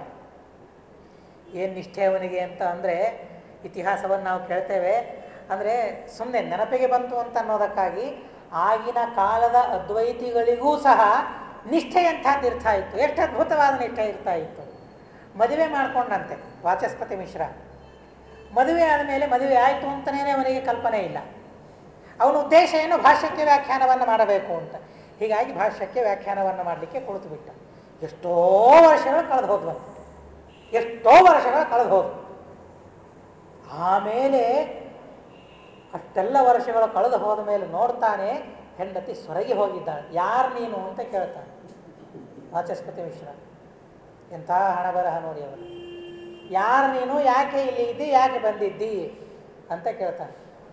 ಕೇಳಿದಾಗ ಅವಳಂತಾಳೆ, ಸ್ವಾಮಿ ನಾನು ನಿಮ್ಮ ಸೇವಕಿ, ನಾನು ನಿನ್ನ ಹೆಂಡತಿ ಅಂತ ಹೇಳಿದಾಗ ಅವನಿಗೆ ಮೈ ಝುಮ್ಮಂತದೆ. ಅವ ಇಂಥ ವಿಚಿತ್ರ ಅನ್ಯಾಯವನ್ನು ಮಾಡಿದೆ ಇವಳಿಗೆ, ಭಾಷ್ಯಕ್ಕೆ ವ್ಯಾಖ್ಯಾನ ಮಾಡಬೇಕು ಅಂತನ್ನೋ ಉತ್ಸಾಹದಲ್ಲಿ ಅವಳನ್ನು ಮರೆತೇ ಬಿಟ್ಟನಲ್ಲ, ನಾನು ಏನೂ ಸುಖವನ್ನು ಕೊಡಲಿಲ್ಲಲ್ಲ ಅನ್ನೋದಕ್ಕಾಗಿ ಅವನು ತನ್ನ ಹೆಂಡತಿಯ ಹೆಸರನ್ನೇ ಆ ಗ್ರಂಥಕ್ಕೆ ಇಟ್ಟಂತೆ ಅನ್ನೋದಕ್ಕಾಗಿ ಭಾಮತಿ ಭಾಮತಿ ಅಂತ ಅದನ್ನು ಕರೆದರು. ಅಷ್ಟು ಅದ್ಭುತವಾದ ದೀಕ್ಷೆ ಅವರಿಗೆ ಗ್ರಂಥವನ್ನು ಬರೆಯೋದರಲ್ಲಿ. ಆ ಗ್ರಂಥವನ್ನು ಅಧ್ಯಯನ ಮಾಡಿದಂತೆ, ಯಾಕೆ ಖಂಡನೆ ಮಾಡಲಿಕ್ಕೆ ಬೇಕಲ್ಲ ಮುಂದೆ ಭಾಷ್ಯದಲ್ಲಿ ಆಚಾರ್ಯರು ಹೇಳ್ತಾರೆ, ಉಪನಿಷತ್ತಿನಲ್ಲಿ ಆ ಮಾತು ಬರ್ತದೆ, ವಿದ್ಯಾಂಚ ಅವಿದ್ಯಾಂಚ ಯಸ್ತದ್ವೇದ ಉಭಯಗುಂ ಸಹ ಅವಿದ್ಯೆಯ ಮೃತ್ಯುಂ ತೀರ್ತ್ವಾ ವಿದ್ಯೆಯ ಅಮೃತಮಶ್ನುತೆ. ತತ್ವಜ್ಞಾನದ ಸಂಪಾದನೆಯೂ ಆಗಬೇಕು, ವಿರುದ್ಧವಾದ ಮತಗಳ ಖಂಡನೆಯೂ ಆಗಬೇಕು ಅಂತ ಹೇಳ್ತಾರೆ. ಹಾಗಾದಾಗ ಮಾತ್ರ ಪರಿಪೂರ್ಣವಾದ ಮೋಕ್ಷ ನಮಗೆ ಸಿಗ್ತದೆ, ಇಲ್ಲಿ ಹೋದರೆ ಸಿಗೋದಿಲ್ಲ ಅಂತ ಹೇಳಿದ್ದಾರೆ ಅನ್ನೋದಕ್ಕಾಗಿ ಅದರ ಅಧ್ಯಯನ ಹೊರತು ಅದರಲ್ಲೇನೆ ತಲ್ಲೀನರಾಗಬೇಕು ಅಂತ ಅನ್ನೋದಕ್ಕಾಗಿ ಅಲ್ಲ. ಭಾಮತೀಂ ಗೌರವಂಚ ವ್ಯಾಸಾರ್ಯೋಕ್ತಾಂ ಚಂದ್ರಿಕಾಂ ವೆಂಕಟಾರ್ಯ. ಆಮೇಲೆ ಪ್ರಾಭಾಕರ ರಚನೆ ಮಾಡಿದ ಮೀಮಾಂಸಾ ಗ್ರಂಥಗಳು, ಆಮೇಲೆ ವ್ಯಾಸರಾಜರು ರಚನೆ ಮಾಡಿದ ಚಂದ್ರಿಕಾದಿ ಗ್ರಂಥಗಳನ್ನು, ಎಲ್ಲ ಗ್ರಂಥಗಳನ್ನು ಅವರು ಅಧ್ಯಯನ ಮಾಡಬೇಕಂತೆ ಅಭ್ಯಾಸ ಮಾಡ್ತಾ ಇದ್ರಂತೆ ಗುರುಗಳ ಹತ್ತಿರ.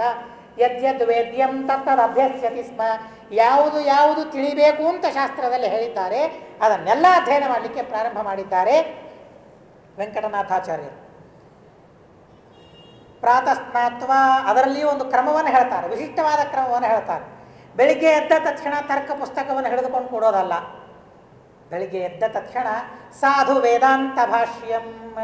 ಏನು ಅದ್ಭುತವಾದ ಮಾತುಗಳನ್ನು ಹೇಳ್ತಾರೆ ಅಂತ ಅಂದರೆ, ಬರೀ ವೇದಾಂತ ಭಾಷ್ಯ ಅಲ್ಲ.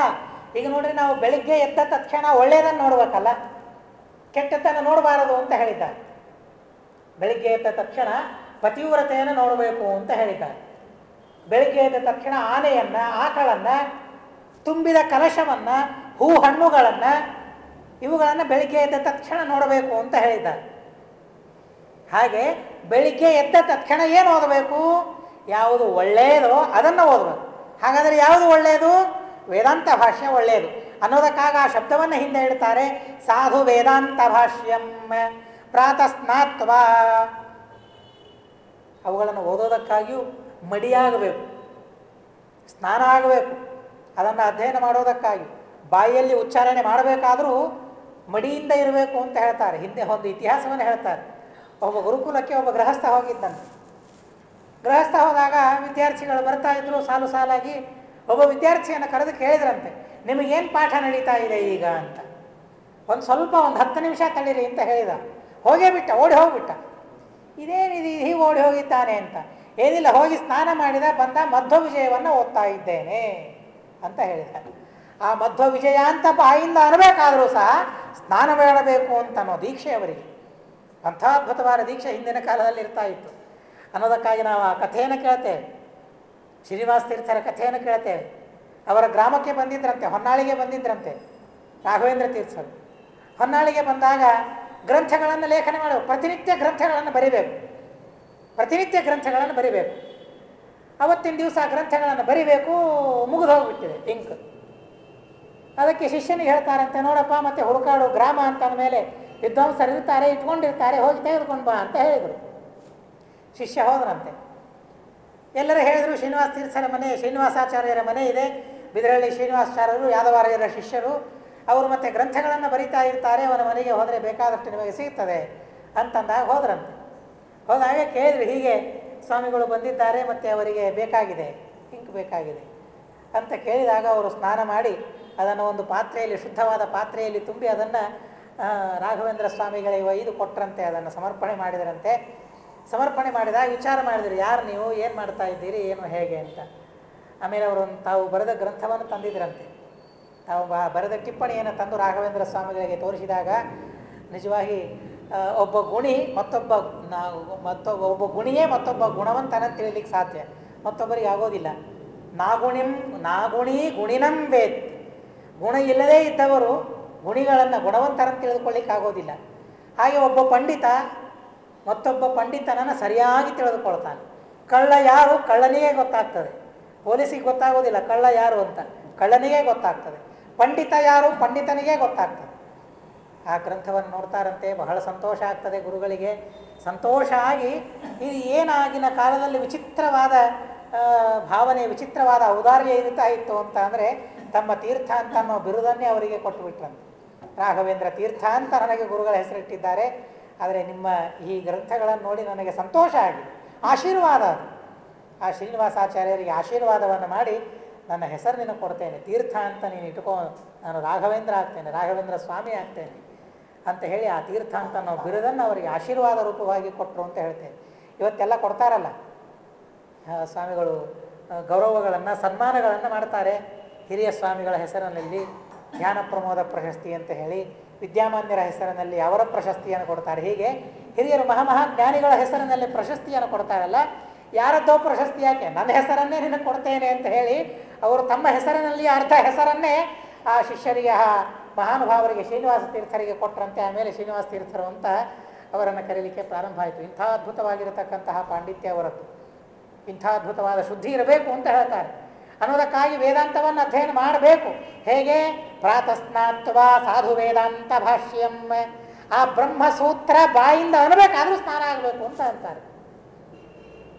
ಬೆಳಗ್ಗೆ ಎದ್ದ ತಕ್ಷಣ ಭಗವಂತನನ್ನು ಸ್ಮರಣೆ ಮಾಡಿ ಮಾನಸಿಕ ಸ್ನಾನವನ್ನು ಮಾಡಿ, ಅನಂತರ ನಿಜವಾಗಿ ಸ್ನಾನವನ್ನು ಮಾಡಿ, ಆಮೇಲೆ ವೇದಾಂತಗಳನ್ನು ಮುಟ್ಟಿ ಅಖಂಡವಾಗಿ ವೇದಾಂತಗಳ ಚಿಂತನೆಯನ್ನು ಮಾಡಬೇಕಂತೆ. ಮಹಾನುಭಾವರು ಎಷ್ಟು ಅದ್ಭುತವಾದ ದಿನಚರಿಯನ್ನು ಹೇಳ್ತಾರೆ. ಪ್ರಾತಸ್ನಾತ್ವ ಸಾಧು ವೇದಾಂತ ಭಾಷ್ಯಂ. ಸ್ನಾನ ಮಾಡಲಿಕ್ಕಾಗದೇ ಇದ್ದರೆ ಶಾಸ್ತ್ರದಲ್ಲಿ ಹೇಳ್ತಾರೆ ಗೋಪಿಚಂದನವನ್ನು ಹಚ್ಚಿಕೋ ಅಂತ ಹೇಳ್ತಾರೆ. ಸ್ನಾನ ಆಗೋದಕ್ಕಿಂತಲೂ ಮೊದಲಿಗೇನೆ ಹಚ್ಚಿಕೊಳ್ಳಬಹುದು. ಸ್ನಾನ ಮಾಡಲಿಕ್ಕಾಗದೇ ಇದ್ದವರು ಗೋಪಿಚಂದನವನ್ನು ಹಚ್ಚಿಕೊಂಡ್ರೆ ಸ್ನಾನ ಆದಂತೆ. ಇಂಥ ಮಾತುಗಳು ನಮಗೆ ಸಿಕ್ಕರೆ ಸಾಕು, ಅದರ ದುರುಪಯೋಗವನ್ನು ನಾವು ಪಡ್ಕೊಳ್ಳಿಕ್ಕೆ ಶುರು ಮಾಡ್ತೇವೆ. ಅದಾಗಬಾರ್ದು ಅಷ್ಟೇ. ಜ್ವರ ಬಂದಿದೆ, ದುಃಖ ಆಗಿದೆ, ಖೇದ ಆಗಿದೆ, ತ್ರಾಸ ಆಗಿದೆ, ಅವಶ್ಯವಾಗಿ ಸ್ನಾನ ಮಾಡಬೇಡಪ್ಪ, ಒರೆಸ್ಕೋ, ಮೈ ಬಟ್ಟೆಯಿಂದ ಒರೆಸಿಕೋ. ಅಥವಾ ಗೋಪಿಚಂದನ ಅದನ್ನು ಹಚ್ಚಿಕೊಂಡಾದರೂ ಅವಶ್ಯವಾಗಿ ನೀನು ವೇದಾಂತಗಳನ್ನು ಅಧ್ಯಯನ ಮಾಡುವಂಥ ಶಾಸ್ತ್ರದಲ್ಲಿ ಹೇಳ್ತಾರೆ. ಸಾಧು ವೇದಾಂತ ಭಾಷ್ಯಂ ಶಾಬ್ದಂ ಪಶ್ಚಾತ್ ತರ್ಕಶಾಸ್ತ್ರಂ ತತಸ್ಸಹ. ಆಮೇಲೆ ಮೈಲಿಗೆ ಆದ ಮೇಲೆ ವ್ಯಾಕರಣವನ್ನು ಓದಬೇಕಂತೆ. ಇನ್ನು ರಾತ್ರಿ ಇದೆಯಲ್ಲ, ನರಿಗಳು ಕೂಗುವ ಕಾಲ, ಅಂಥ ಸಮಯದಲ್ಲಿ ತರ್ಕಶಾಸ್ತ್ರವನ್ನು ಹಿಡಿದುಕೊಳ್ತಾ ಇದ್ರಂತೆ. ಅಂದರೆ ನೀವು ಬರೀ ತರ್ಕವನ್ನು ಓದಿದರೆ ನರಿಗಳಾಗ್ತೀರಿ ಅನ್ನೋದನ್ನು ತಿಳಿಸೋದಕ್ಕಾಗಿ ಸರಿಯಾದ ಕಾಲವನ್ನು ಆರಿಸಿಕೊಂಡಿದ್ರಂತೆ ಅವು. ಆ ಕಾಲದಲ್ಲಿ ತರ್ಕಶಾಸ್ತ್ರವನ್ನು ಅಧ್ಯಯನ ಮಾಡಬೇಕಂತೆ. ತರ್ಕಶಾಸ್ತ್ರಂ ತತಸ್ಸಹ ಪೂರ್ವಂ ತಂತ್ರಂ ಭವದನ್ ವೆಂಕಟರ್ಯ ತುರ್ಯೇಯಾಮೇ ಕೌಶಿದಬ್ದಾನನೈಷಿ. ಹೀಗೆಷ್ಟೋ ವರ್ಷಗಳು ಕಳೀತಾರಂತೆ. ಆಮೇಲೆ ದಕ್ಷಿಣ ದ್ವಾರಕ ಅಂತ ರಾಜಮನ್ನಾರ್ಗುಡಿ ಅಂತ ಹೇಳ್ತಾರೆ, ಅಲ್ಲಿಗೆ ತೀರ್ಥಯಾತ್ರೆಗೆ ಹೋಗಿದ್ರಂತೆ. ತೀರ್ಥಯಾತ್ರೆಗೆ ಗುರುಗಳ ಜೊತೆಗೆ ಹೋದಾಗ ಅಲ್ಲಿ ಒಬ್ಬ ಭಾರೀ ವಿದ್ವಾಂಸ ತನ್ನ ಶಿಷ್ಯರಿಂದ ಕೂಡಿಕೊಂಡಿದ್ದಾನೆ. ಆ ಶಿಷ್ಯನ ಹತ್ರ ಭಾರೀ ಅದ್ಭುತವಾಗಿ ಅವನ ಅದ್ವೈತಿಯವನು ಭಾರಿ ವಿಚಿತ್ರವಾದ ವಾಗ್ವಿವಾದ ಅವರ ಜೊತೆಗೆ ಆಗ್ತದೆ. ವ್ಯಾಕರಣಶಾಸ್ತ್ರದಲ್ಲಿ, ಮಹಾಭಾಷ್ಯದಲ್ಲಿ, ಮೀಮಾಂಸಾ ಗ್ರಂಥದಲ್ಲಿ, ಎಲ್ಲ ಗ್ರಂಥಗಳಲ್ಲಿ ಎಲ್ಲ ತತ್ವಗಳ ಬಗ್ಗೆ ಚರ್ಚೆ ಆಗ್ತದೆ. ರಾಘವೇಂದ್ರ ಸ್ವಾಮಿಗಳ ಗೆದ್ದು ಬಿಡ್ತಾರೆ, ಸಂತೋಷ ಆಗ್ತದೆ. ಅದರಲ್ಲಿಯೂ ವಿಶೇಷವಾಗಿ ವ್ಯಾಕರಣ ಮಹಾಭಾಷ್ಯದ ಬಗ್ಗೆ ಚರ್ಚೆಯನ್ನು ಮಾಡ್ತಾರೆ. ಸುಧೀಂದ್ರರು ನೋಡ್ತಾ ಇದ್ದಾರೆ, ವಾಕಾಗಿ ಹೋಗ್ಬಿಟ್ಟಿದ್ದಾರೆ. ಯಾರು ಹೇಳಿದ್ದಾರೆ ಇವರಿಗೆ ಮಹಾಭಾಷ್ಯ? ನಾನಂತೂ ಹೇಳಿಲ್ಲ. ಹಾಗಾದರೆ ಹೇಗೆ ಕಲ್ತರು, ಎಲ್ಲಿಂದ ಕಲ್ತರು? ಬಹಳ ಆಶ್ಚರ್ಯ ಹೋಗ್ಬಿಟ್ಟಿದೆ ಅನ್ನೋದಕ್ಕಾಗಿ ಅವತ್ತಿನಿಂದ ಪ್ರಾಚೀನಾಖ್ಯಾಂ ತಾಂ ಮಹಾಭಾಷ್ಯ ಪೂರ್ವಾಂ ಪ್ರಾದಾದಸ್ಮೈ ಪಶ್ಯತಾಂ ಪಂಡಿತಾನಾಂ. ಎಲ್ಲ ಪಂಡಿತರ ಸನ್ನಿಧಾನದಲ್ಲಿ ಅವರಿಗೆ ಮಹಾಭಾಷ್ಯಂ ಅಂತ ಬಿರುದು ಕೊಟ್ರಂತೆ. ಅನ್ನೋದಕ್ಕಾಗಿ ಮಹಾಭಾಷ್ಯಂ ವೆಂಕಟನಾಥಾಚಾರ್ಯರು ಅಂತ ಅವತ್ತಿನಿಂದ ಅವರಾದರು ಅಂತ ಎರಡನೇ ಹೆಸರು ಬಂತು ಗುರುಗಳಿಂದ. ತಂದೆ ಒಂದು ಹೆಸರನ್ನಿಟ್ಟಿದ್ರು ವೆಂಕಟನಾಥಾಚಾರ್ಯ ಅಂತ, ಅದು ಮಹಾಭಾಷ್ಯಂ ಅಂತ ಗುರುಗಳು ಆ ಹೆಸರನ್ನು ಅವರಿಗೆ ಕೊಡ್ತಾರೆ, ಬಿರುದನ್ನು ಅವರಿಗೆ ಕೊಡ್ತಾರೆ. ಆಮೇಲೆ ಅಲ್ಲಿ ಅನೇಕ ಜನ ವಿದ್ವಾಂಸರನ್ನು ಗೆಲ್ತಾನೆ. ತಂಜಾವೂರಿಗೆ ಹೋಗ್ತಾರೆ. ಅಲ್ಲಿ ಈ ತಪ್ತ ಮುದ್ರಾಧಾರಣೆ ಇದು ಯಾಕೆ ಧಾರಣೆ ಮಾಡೋದು, ಸುಮ್ಮನೆ ಮೈ ಸುಟ್ಕೊಳ್ಳೋದು ಯಾಕೆ ಇವರು ಅಂತ ಹೇಳಿ ಗೇಲಿ ಮಾಡೋದು ಕೆಲವರೆಲ್ಲ. ಅದಕ್ಕಾಗಿ ತಪ್ತ ಮುದ್ರಾಧಾರಣೆಯನ್ನು ಮಾಡಿಕೊಳ್ಳಲೇಬೇಕು ಅಂತನ್ನೋದರ ಬಗ್ಗೆ ಘನಘೋರವಾದ ವಾದವನ್ನು ಮಾಡಿ ಅವರನ್ನೆಲ್ಲ ಸೋಲಿಸಿಬಿಟ್ಟಿದ್ದಾರೆ. ಅಲ್ಲಿರತಕ್ಕಂತಹ ಯಜ್ಞನಾರಾಯಣ ಅಂತ ಆ ತಂಜಾವೂರು ಆಸ್ಥಾನಕ್ಕೆ ಆಸ್ಥಾನ ವಿದ್ವಾಂಸ ಅವರು. ಆ ಆಸ್ಥಾನ ವಿದ್ವಾಂಸರ ಪಾಂಡಿತ್ಯವನ್ನು ನೋಡ್ತಾನೆ, ಪ್ರಾಮಾಣಿಕವಾಗಿ ಅವರನ್ನು ಹಾಡಿ ಹೊಗಳು ಬಿಡ್ತಾನೆ. ಸಂತೋಷಪಟ್ಟು ಸಾಷ್ಟಾಂಗ ನಮಸ್ಕಾರವನ್ನು ಅವರಿಗೆ ಹಾಕ್ತಾರೆ. ಹಾಕಿ ವಿದ್ಯೋದ್ಯೋಗಾತ್ ವತ್ಸರಾನ್ಯಾಪಯಂತಂ, ರಾಜನ ಸನ್ನಿಧಾನದಲ್ಲಿಯೇ ಅವರಿಗೆ ಅನೇಕ ಬಿರುದಾವಳಿಗಳನ್ನು ಕೊಡ್ತಾರೆ. ಹೀಗೆ ಎಲ್ಲ ಕಡೆಗೆ ಅವರು ಸಂಚಾರವನ್ನು ಮಾಡ್ತಾ ಗ್ರಾಮಗಳಲ್ಲಿ ತತ್ವ ಪ್ರಚಾರವನ್ನು ಮಾಡ್ತಾ ಇದ್ದಾರೆ. ಅವರ ಪಾಂಡಿತ್ಯ ಎಲ್ಲ ಕಡೆಗೆ ಹರಡ್ತಾ ಇದೆ. ವಿದ್ಯೋದ್ಯೋಗಾತ್ ವತ್ಸರಾನ್ ಯಾಪಯಂತಂ, ಕೇವಲ ವಿದ್ಯೋದ್ಯೋಗ, ಅದನ್ನು ಬಿಟ್ಟರೆ ಬೇರೆ ಏನೂ ಅವರಿಗೆ ಗೊತ್ತಿಲ್ಲ. ಹೀಗೆ ಅವರು ಪ್ರಯಾಣವನ್ನು ಮಾಡ್ತಾ ಇದ್ದಾರಂತೆ. ಪ್ರಾಪ್ತೌನ್ನತ್ಯಂ ಪಾತಕಂ ನಿರ್ಧನತ್ವಂ, ಅದೇ ಊರಲ್ಲಿ ಇದ್ದಾರೆ, ತಂಜಾವೂರಿನಲ್ಲಿ ಪಾಠ ಪ್ರವಚನವನ್ನು ಮಾಡ್ತಾ ಇದ್ದಾರೆ. ಅಂಥ ಸಂದರ್ಭದಲ್ಲಿ ಬಹಳ ಕಡುಬಡತನ ಅವರಿಗೆ ಬಂತು ಅಂತ ನಾರಾಯಣಾಚಾರ್ಯರು ತಿಳಿಸ್ತಾರೆ. ಅತ್ಯಾಸನ್ನ ಶ್ರೀನಿಧಾನೇಂದಿರೇಶ ಧ್ಯಾನೋಪಾಯಂ ಬುದ್ಧಿವಾರ್ಥ್ಯಂ ಶಿಶೇವೇ. ಅವರು ಚೇಷ್ಟೆ ಮಾಡ್ತಾರೆ. ಮತ್ತು ಈ ದಾರಿದ್ರ್ಯ ಪಂಡಿತರಿಗಲ್ಲದೆ ಮತ್ತೆ ಯಾರಿಗೆ ಬರ್ತದೆ ಅಂತ ಅಂತಾರೆ. ಅವರು ಚೇಷ್ಟೆ ಮಾಡ್ತಾರೆ. ಬುದ್ಧಿವಾರ್ಥ್ಯಂ, ಬುದ್ಧಿಯಿಂದ ಸಾಗರರವರು, ಜ್ಞಾನ ಸಾಗರ. ಜ್ಞಾನ ಸಾಗರರಾದ ರಾಘವೇಂದ್ರ ಸ್ವಾಮಿಗಳಿಗೆ, ಆ ಮಹಾಭಾಷ್ಯಂ ವೆಂಕಟನಾಥಾಚಾರ್ಯರಿಗೆ ಅವರಿಗೆ ಕಡುಬಡತನ ಬಂದು ಹೋಗ್ಬಿಡ್ತು ಅಂತ ಅಂತಾರೆ. ಕಡು ಬಡತನವನ್ನು ಸಂತೋಷವಾಗಿ ಸ್ವಾಗತ ಮಾಡಿದವರು ಅಂತ ಹೇಳ್ತಾರೆ. ಏನು ಅಂತ ತಿಳಿದರು ಅಂತ ಅಂದರೆ ಅವರಂತಾರೆ, ಅತ್ಯಾಸನ್ನ ಶ್ರೀ ನಿಧಾನೇಂದಿರೇಶ ಧ್ಯಾನೋಪಾಯಂ ಬುದ್ಧಿವಾರ್ಥ್ಯಂ ಶಿಶೇವೆ. ಕುಚೇಲನ ಕಥೆಯನ್ನು ನಾವು ಕೇಳ್ತೇವೆ ದಶಮಸ್ಕಂಧದಲ್ಲಿ. ಹೆಂಡತಿ ಕಳಿಸ್ತಾಳೆ, ಗೆಳೆಯರಿದ್ದಾರೆ ನೋಡ್ಕೊಂಡ್ಬಂದ್ರಿ, ಉಟ್ಕೊಳ್ಳಿಕ್ಕೆ ಬಟ್ಟೆ ಇಲ್ಲ, ತಿನ್ನಲಿಕ್ಕೆ ತಿಂಡಿ ಇಲ್ಲ, ಮಕ್ಕಳಿಗೇನೂ ಇಲ್ಲ, ಏನಾದರೂ ಮಾಡ್ರಿ ಅಂತ ಹೇಳಿ ಹೆಂಡತಿ ಕೇಳಿದಾಗ, ಎಷ್ಟು ದಿವಸದ ಮೇಲೆ ಹೆಂಡತಿಯಿಂದ ನನಗೆ ದೇವರ ನೆನಪಾಯಿತು, ಆಯ್ತು ಅವಶ್ಯವಾಗಿ ಹೋಗ್ತೇನೆ, ಕೃಷ್ಣ ಇದ್ದಾನೆ, ನನ್ನ ಗೆಳೆಯ ಇದ್ದಾನೆ, ಆದರೆ ಏನೋ ತೆಗೆದುಕೊಂಡು ಬರೋದಕ್ಕಾಗಿ ಎಲ್ಲ ನಿನ್ನಿಂದ ಇವತ್ತು ನನಗೆ ನೆನಪಾಗಿದೆ, ಕೃಷ್ಣನ ನೆನಪಾಗಿದೆ, ಹೋಗ್ತೇನೆ ದರ್ಶನಕ್ಕಾಗಿ ಅಂತ ಹೇಳಿ ಹೋದ. ಎಲ್ಲ ವೈಭವವನ್ನು ಅನುಭವಿಸ್ತಾನೆ. ಕೃಷ್ಣನ ಕಡೆಯಿಂದ ಅನೇಕ ಪೂಜೆಗಳನ್ನು ಸ್ವೀಕಾರ ಮಾಡ್ತಾನೆ. ಆಮೇಲೆ ತಿರುಗಿ ಬರ್ತಾ ಇರಬೇಕಾದ್ರೆ ಕೃಷ್ಣನಿಗೆ ಹೇಳ್ತಾನೆ, ಸ್ವಾಮಿ ಬಹಳ ಉಪಕಾರ ಆಯಿತು, ನಿಮ್ಮ ದರ್ಶನ ಕೊಟ್ಟರೆ ನನಗೆ, ಬರ್ತೇನೆ ಅಂತ ಹೇಳ್ತಾನೆ. ಹೊರಟು ಬಿಡ್ತಾನೆ, ಒಂದೇ ಮಾತಿಗೆ ಹೊರಟು ಬಿಡ್ತಾನೆ. ನಾವಾದರೆ ಸ್ವಲ್ಪ ಮುಂದೆ ಹೋಗ್ತೇವೆ, ಏನು ಮತ್ತೆ ಹೋಗಿ ಬರ್ತೀನಿ ಅಂತ ಕೊಟ್ಟಿರ್ತಾನೆ, ಕೊಡಬೇಕಾದದ್ದು, ಆದರೂ ಮತ್ತೇನೋ ಕೊಡ್ತಾನೋ ಅಂತ ಆಸೆ ನಮಗೆ, ಇನ್ನೇನಾದರೂ ಕೊಡ್ತಾನೇನೋ ಅಂತ ಹೊರಡ್ತೇನೆ 2-3 ಸಲ ಅಂತೇವೆ, ಒಂದೇ ಸಲ ಹೇಳಿಬಿಟ್ಟ, ಮುಗಿತು, ಹೊರಟೇ ಬಿಟ್ಟ. ಏನು ದೇವರ ದರ್ಶನಕ್ಕಾಗಿ ಬಂದಿದ್ದ, ದರ್ಶನ ಆಯಿತು, ಹೊರಟೇ ಬಿಟ್ಟ. ಮಧ್ಯದಲ್ಲಿ ವಿಚಾರ ಮಾಡ್ತಾನಂತೆ, ದೇವರು ಯಾಕೆ ಹಣ ಕೊಡಲಿಲ್ಲ ಗೊತ್ತಾ ನನಗೆ, ಏನು ಅದ್ಭುತವಾದ ಭಾವನೆಗಳ ನಿರ್ವಾಗಿ ಅಂತ ಅಂದರೆ, ನನ್ನ ಭಕ್ತ ಇವನು ಮಾದ್ಯನ್ನುಚ್ಚೈರ್ನಮಾಂ ಸ್ಮರೇತ್. ಹಣ ಬಂದ ಮೇಲೆ ಭಾರಿ ಮದ ಬಂದು ಹೋಗ್ಬಿಡ್ತದೆ. ಆ ಧನಮದ ಇದ್ದಾಗ ಮಾದ್ಯನ್ ಉಚ್ಚೈಹಿ ನಮಾಂ ಸ್ಮರೇತ್, ನನ್ನನ್ನು ಸ್ಮರಣೆ ಮಾಡೋದಿಲ್ಲ. ಆಮೇಲೆ ಇತಿ ಕಾರುಣಿಕಃ ವಿಷ್ಣು ಧನಮ್ಮೆ ಭೂರಿನಾದದ. ದೇವರ ಕಾರುಣ್ಯ ಎಷ್ಟಲ್ಲ, ಕೊಡ್ಬೋದಾಗಿತ್ತು ಭಗವಂತ, ಹಣ ಕೊಟ್ಟು ನನ್ನನ್ನು ತೃಪ್ತಿಪಡಿಸಿ ಕಳಿಸ್ಬೋದಾಗಿತ್ತು. ಆದರೆ ಇದು ದೇವರ ಕಾರುಣ್ಯ, ಸರ್ವಥಾ ಹಣ ಕೊಡಲಿಲ್ಲ. ಹಣ ಬಂದರೆ ಮತ್ತೆಲ್ಲಿ ಔದ್ಧತ್ಯತನದಿಂದ ನನ್ನನ್ನು ಮರೆತು ಹೋಗ್ಬಿಡ್ತಾನೆ, ನನ್ನನ್ನು ಮರೆತು ಹೋದರೆ ಸಾಧನೆಯೇ ಆಗೋದಿಲ್ಲ ಅನ್ನೋದಕ್ಕಾಗಿ ಕಾರುಣ್ಯದಿಂದ ಭಗವಂತ ಹಣವನ್ನು ಕೊಡಲಿಲ್ಲ ಅಂತ ಸಂತೋಷದಿಂದ ಮನೆಗೆ ಹೋಗ್ತಾನಂತೆ. ಏನಲ್ಲಿ ಮನೆ ಅರಮನೆ ನಿಂತು ಹೋಗ್ಬಿಟ್ಟಿದೆ, ಕೃಷ್ಣನಿಗಿಂತಲೂ ಅದ್ಭುತವಾದ ಅರಮನೆ. ನೋಡ್ತಾನೆ, ಅವನಿಗೆ ಏನನ್ಬೇಕು, ಕೃಷ್ಣನಿಗೆ ಏನು ಹೇಳೋದು? ನಾನು ಕೇಳಿದರೆ ಕೃಷ್ಣ ಇದನ್ನು ಕೊಡ್ಲಿಕ್ಕೆ ಆಗ್ತಿತ್ತ? ಕೃಷ್ಣನಿಗೆ ಕೃಷ್ಣ ಏನೋ ಕೊಡ್ತಿದ್ದ, ನನಗೆ ಎತ್ಕೊಂಡ್ಬರ್ಲಿಕ್ಕೆ ಆಗ್ತಿತ್ತ? ಅದನ್ನು ಈ ಮನೆಯನ್ನು ತರಲಿಕ್ಕೆ ಆಗ್ತಿತ್ತ, ಅಥವಾ ಈ ಸೇವಕರನ್ನು ತರಲಿಕ್ಕೆ ಆಗ್ತಿತ್ತ, ಈ ಐಶ್ವರ್ಯವನ್ನು ತರಲಿಕ್ಕೆ ಆಗ್ತಿತ್ತ? ಯಾಕೆ ಕೊಡಲಿಲ್ಲ ದೇವರು ಗೊತ್ತೋ? ಇದಕ್ಕಾಗಿ ಭಗವಂತ ಕೊಡಲಿಲ್ಲ ಅಂತ ಹೇಳಿ ಮತ್ತೆ ಅದು ದೇವರ ಕಾರುಣ್ಯ ಅಂತ ವಿಚಾರ ಮಾಡ್ತಾರೆ. ಬಂದದ್ದೆಲ್ಲ ಬರಲಿ, ಗೋವಿಂದನ ದಯವೊಂದಿರಲಿ, ಏನೇ ಬರಲಿ ಭಗವಂತನ ಸಾನ್ನಿಧ್ಯ ಬೇಕು ಅಂತನ್ನೋ ಅನುಸಂಧಾನ ಅವನು ಮಾಡಿಕೊಂಡು ವಿಷಯಾನ್ ಜಾಯಯಾ ತ್ಯಕ್ತ್ವಾ ಬುಭುಜೇನಾತಿ ಲಂಪಟಃ. ಐಶ್ವರ್ಯ ಬಂತು ಅಂತ ಹೇಳಿ ಧರ್ಮವನ್ನೆಲ್ಲ ಬಿಡೋದಿಲ್ಲ, ಇದು ದೇವರದ್ದು ಅಂತ ಹೇಳಿ ಧರ್ಮವನ್ನು ಮಾಡ್ತಾ ಅವನಿದ್ದಾನಂತೆ ಅನ್ನೋದಕ್ಕಾಗಿ ರಾಘವೇಂದ್ರ ಸ್ವಾಮಿಗಳ ಭಾವನೆಯನ್ನು ಹೇಳ್ತಾನೆ. ದಾಸರಂತಾರೆ, ಬಡತನವು ಬರಲದೆ ಭಗವದ್ ಭಜನೆ ಯೋಗ. ಏನು ಸುಂದರವಾದ ಅನುಸಂಧಾನವನ್ನು ಹೇಳ್ತಾರೆ. ಸಾಧನಕ್ಕೆ ಬಗೆಗಾಣೆ ಎನ್ನಬಹುದೇ, ಸಾದರದಿ ಹರಿ ಕರುಣೆ ತಾ ಪಡೆದ ಬಳಿಕ. ಭಗವಂತನ ಕಾರುಣ್ಯವನ್ನು ಪಡೆದ ಮೇಲೆ ಸಾಧನೆ ಹೇಗೆ ಮಾಡಬೇಕು, ಸಾಧನೆ ಮಾಡೋದೇ ನನಗೆ ಗೊತ್ತಿಲ್ಲಲ್ಲ ಅಂತ ವಿಚಾರ ಮಾಡ್ತಾ ಇದ್ದೀಯಲ್ಲೋ ಮೂರ್ಖ. ಬಡತನ ಕೊಟ್ಟಿದ್ದಾನೆ, ಅದು ದೇವರ ಕಾರುಣ್ಯ.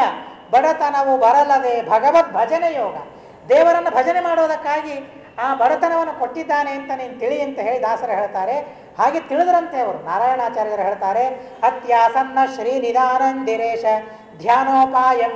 ಭಗವಂತನ ಧ್ಯಾನಕ್ಕೆ ಈ ಬಡತನ ಉಪಾಯವಾಯಿತು ಅಂತ ಹೇಳಿ ಭಗವಂತನ ಧ್ಯಾನದಲ್ಲಿ ತಲ್ಲೀನರಾಗಿ ಹೋಗಿಬಿಡ್ತಾರಂತೆ. ವರ್ಷಕ್ಕೊಂದು ಬಟ್ಟೆ ಕೊಂಡ್ಕೊಳ್ಳಿಕ್ಕೆ ಅವರ ಹತ್ರ ಹಣ ಇಲ್ವಂತೆ. ಎಂಥ ಬಟ್ಟೆ?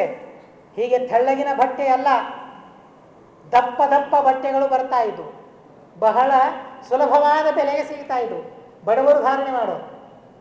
ಇವತ್ತಿಗೂ ಹಳ್ಳಿ ಊರಲ್ಲಿ ಅದನ್ನು ಉಟ್ಟಿಕೊಳ್ತಾರೆ. ಬಹಳ ದಪ್ಪ ಇರ್ತದೆ, ಬಹಳ ದಪ್ಪ ಇರ್ತದೆ, ಬಹಳ ಸೋವಿಗೆ ಸಿಗ್ತದೆ ಅದೆಲ್ಲ. ಹೀಗಾಗಿ ಇಲ್ಲಿ ಹೇಳ್ತಾರೆ ಅಬ್ಧಸ್ಯೈಕಂ ಪಶ್ಯತೋ ನಸ್ಯ ನವ್ಯಂ ಸ್ಥೂಲಂ ವಸ್ತ್ರಂ. ದಪ್ಪ ದಪ್ಪ ಬಟ್ಟೆಗಳು ಸಹಿತ ಅವರಿಗೆ ಸಿಗ್ತಾ ಇರಲಿಲ್ಲ ಅಂತ ಹೇಳ್ತಾರೆ. ವರ್ಷಕ್ಕೊಂದು ಬಟ್ಟೆ ಸಿಗ್ತಾ ಇರಲಿಲ್ಲ ಅವರಿಗೆ. ಇನ್ನು ಅವರಿಗೆ ರೇಷ್ಮೆ ವಸ್ತ್ರ ಎಲ್ಲಿ?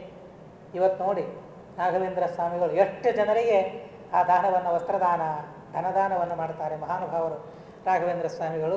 ತೈಲಾಭ್ಯಂಗಂ ವತ್ಸರಸ್ಯೈಕವಾರಂ. ತೈಲಾಭ್ಯಂಗ ಮಾಡ್ಕೊಳ್ಬೇಕು ಅಂತಂದರೆ ಇಡೀ ವರ್ಷಕ್ಕೆ ಒಂದು ಸಲ ಆದರೂ ಮಾಡ್ಕೊಳ್ಳಿಕ್ಕೆ ಬೇಕು ಅಂತ ಹೇಳಿದ್ದಾರೆ. ನರಕ ಚತುರ್ದಶಿಯ ದಿವಸ, ಅವತ್ತಿನ ದಿವಸ ವಿಧವಾ ಸ್ತ್ರೀಯರು, ಯತಿಗಳು ಅಭ್ಯಂಗವನ್ನು ಮಾಡಬೇಕು ಅಂತ ಹೇಳಿದ್ದಾರೆ. ಇಲ್ಲದೆ ಹೋದರೆ ಪಾಪ ಅಂತ ಹೇಳಿದ್ದಾರೆ. ಅವತ್ತಿನ ದಿವಸ ಮಾಡ್ಕೊಳ್ಳಿಲ್ಲ ಅಂತಂದರೆ, ಅವತ್ತಿನ ದಿವಸ ಮಾಡ್ಕೊಳ್ಬೇಕು ಅಂತನ್ನೋ ಪ್ರಸಂಗ ಇದ್ದರೂ ಸಹ ಆ ರಾಘವೇಂದ್ರ ಸ್ವಾಮಿಗಳಿಗೆ ಎಣ್ಣೆ ಸಿಗ್ತಾ ಇರಲಿಲ್ಲ ಅಭ್ಯಂಗಕ್ಕೆ ಅಂತ ನಾರಾಯಣಾಚಾರ್ಯರು ಬಹಳ ಸುಂದರವಾಗಿ ನಮಗೆ ತಿಳಿಸಿಕೊಡ್ತಾರೆ.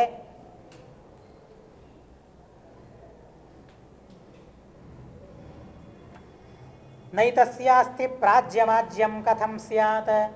ತಲೆಗೆ ಎಣ್ಣೆ ಹಚ್ಕೊಳ್ಳಿಕ್ಕೆ ವರ್ಷಕ್ಕೊಂದ್ಸಲ ಎಣ್ಣೆ ಸಿಗ್ತಾ ಇರಲಿಲ್ಲ ಅವರಿಗೆ. ಇನ್ನು ಊಟದಲ್ಲಿ ತುಪ್ಪ ಹೇಗೆ ಕಾಣಬೇಕು ಅವರು? ಊಟನೇ ಇಲ್ಲ, ಊಟದಲ್ಲಿ ತುಪ್ಪ ಏನು ಆಮೇಲೆ, ಅದರ ಬಗ್ಗೆಯೂ ಮುಂದೆ ಹೇಳ್ತಾರೆ. ಕಾಲೇ ಕಾಲೇ ಲಭ್ಯತೆ ನಸ್ಯ ಭಕ್ತಂ ಲಬ್ಧಂ ಚೇತ್ ತದ್ಭುಜ್ಯತೆ ಹಂತ ಭೂಮೌ. ಏನೂ ಆಹಾರ ಮನೆಯಲ್ಲಿಲ್ಲ, ಆಹಾರ ಬೇಕು ಅಂತಂದರೆ ಭಿಕ್ಷೆ ಬೇಡಬೇಕು ಅಂತ ಹೇಳ್ತಾರೆ. ಭಿಕ್ಷೆ ಬೇಡಿ ತರಬೇಕಂತೆ. ತಂದದ್ದನ್ನು ಉಣ್ಲಿಕ್ಕೆ ಅವರ ಮನೆಯಲ್ಲಿ ಪಾತ್ರೆ ಇಲ್ಲ, ಎಲೆ ಇಲ್ಲ. ಕೆಲವು ಸಲ ತಿನ್ನಲಿಕ್ಕೆ ಸಿಗ್ತಾ ಇತ್ತು, ಎಷ್ಟು ಬೇಕೋ ಅಷ್ಟು ತಿನ್ನಲಿಕ್ಕೆ ಸಿಗ್ತಾ ಇತ್ತು. ಆದರೆ ತಿನ್ನಬೇಕು ಅಂತ ಅಂದರೆ ಮನೆಯಲ್ಲಿ ಎಲೆ ಇರ್ತಾ ಇರಲಿಲ್ಲಂತೆ ತಿನ್ನೋದಕ್ಕಾಗಿ. ಕಾಲೇ ಕಾಲೇ ಲಭ್ಯತೆ ನಸ್ಯ ಭಕ್ತಂ ಲಬ್ಧಂ ಚೇತ್ ತತ್ ಭುಜ್ಯತೆ ಹಂತ ಭೂಮೌ. ನೆಲವನ್ನು ತೊಳೆದುಕೊಳ್ಳಬೇಕಂತೆ, ಅಲ್ಲೇ ಅದನ್ನು ಇಟ್ಕೊಂಡು ಊಟ ಮಾಡಬೇಕಂತೆ.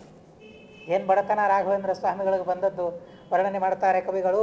ಪತ್ರಾಭಾವಾದೇಕದಾನರ್ಥಿತೇಪಿ ಕ್ಷುದ್ಬಾಧಾಯ ಶಾಂತಿಮೇವಾಲಭೀಷ್ಟ. ಹೆಂಡತಿಗೆ ಭಾರೀ ವೇತನೆ ಆಗಬೇಕಂತೆ, ಹಸಿವೆ ಹಸಿವೆ ಹಸಿವೆ ಹಸಿವೆ ಹಸಿವೆ.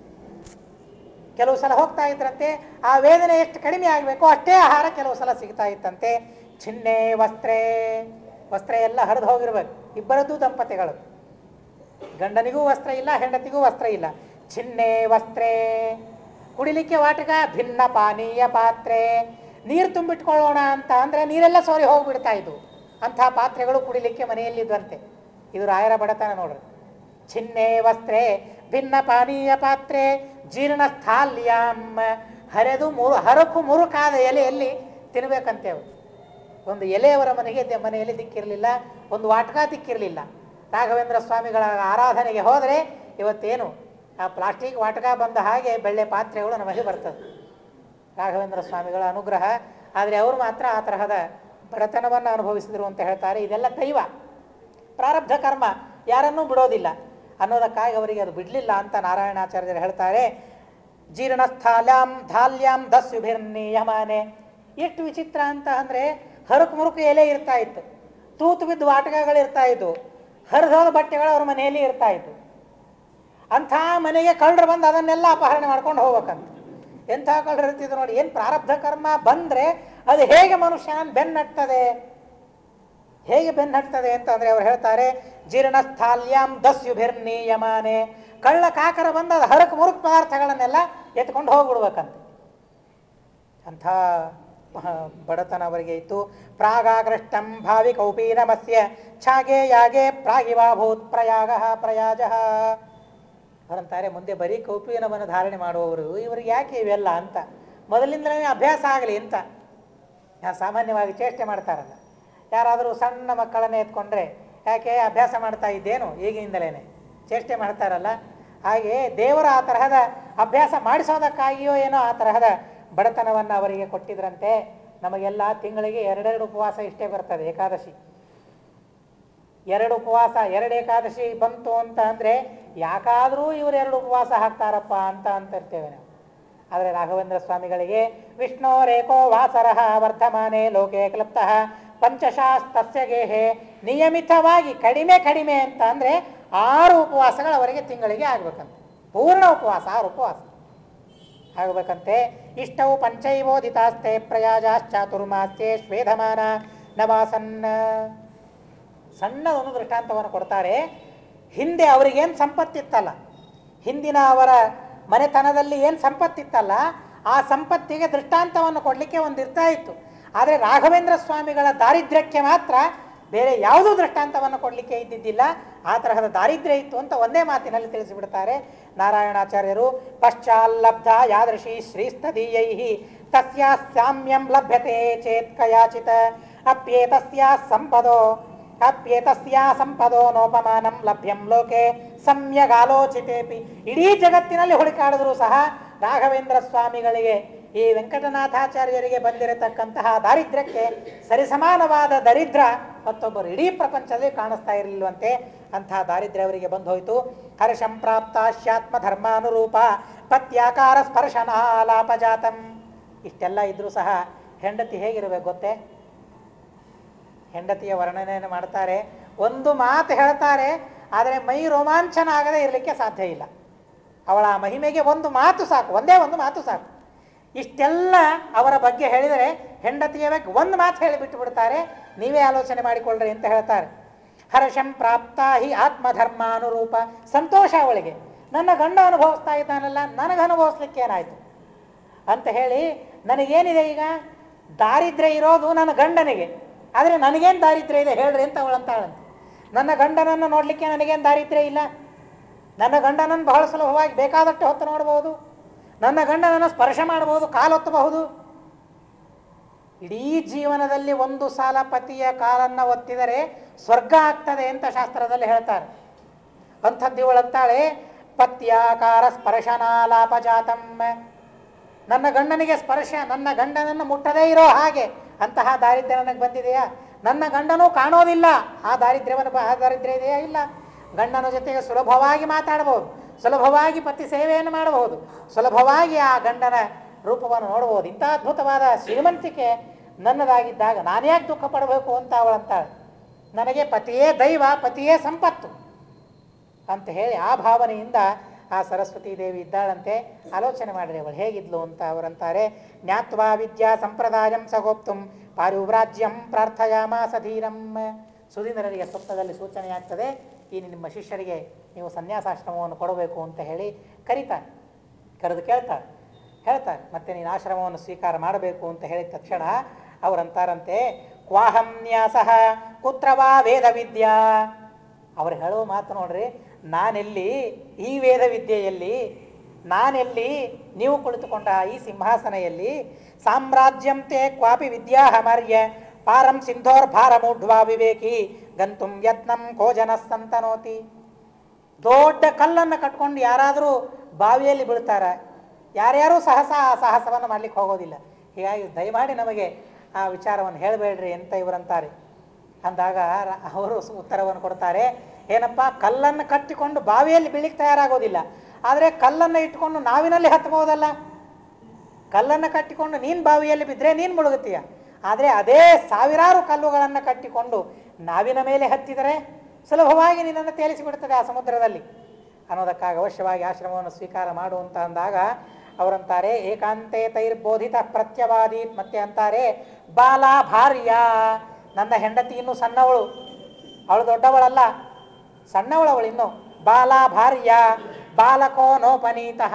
ಸಣ್ಣ ಹುಡುಗ ಇದ್ದಾನೆ, ಇನ್ನೂ ಉಪನಯನವನ್ನು ಮಾಡಿಲ್ಲ ಅವನನ್ನು. ಬಾಲಶ್ಚಾಹಂ ನಾಶ್ರಮೇ ಮೇಸ್ತಿವಾಂಚ.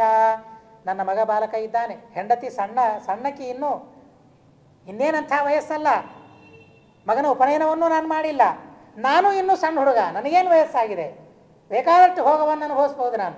ಇದೆಲ್ಲದಕ್ಕೂ ಮೀರಿ ನನಗೆ ಇಚ್ಛಾ ಇಲ್ಲ ಅಂತ ಹೇಳಿಬಿಡ್ತಾನೆ. ಇದೆಲ್ಲದಕ್ಕೂ ನೀವೇನು ಬೇಕಾದ ವ್ಯವಸ್ಥೆ ಮಾಡಬಹುದು, ಆದರೆ ನನಗೆ ಮುಖ್ಯ ಇಚ್ಛಾ ಇಲ್ಲ. ಆಶ್ರಮೇ ನಾಸ್ತಿ ವಾಂಛ ನಿರ್ಬಂಧಶ್ಚೇತ್. ನೀವೇನಾದರೂ ಬಲವಂತ ಮಾಡಿದರೆ ಇಲ್ಲನ್ನು ಬಿಟ್ಟು ಹೋಗ್ಬಿಡ್ತೇನೆ ಅಂತ ಅಂದ್ಬಿಡ್ತಾನೆ.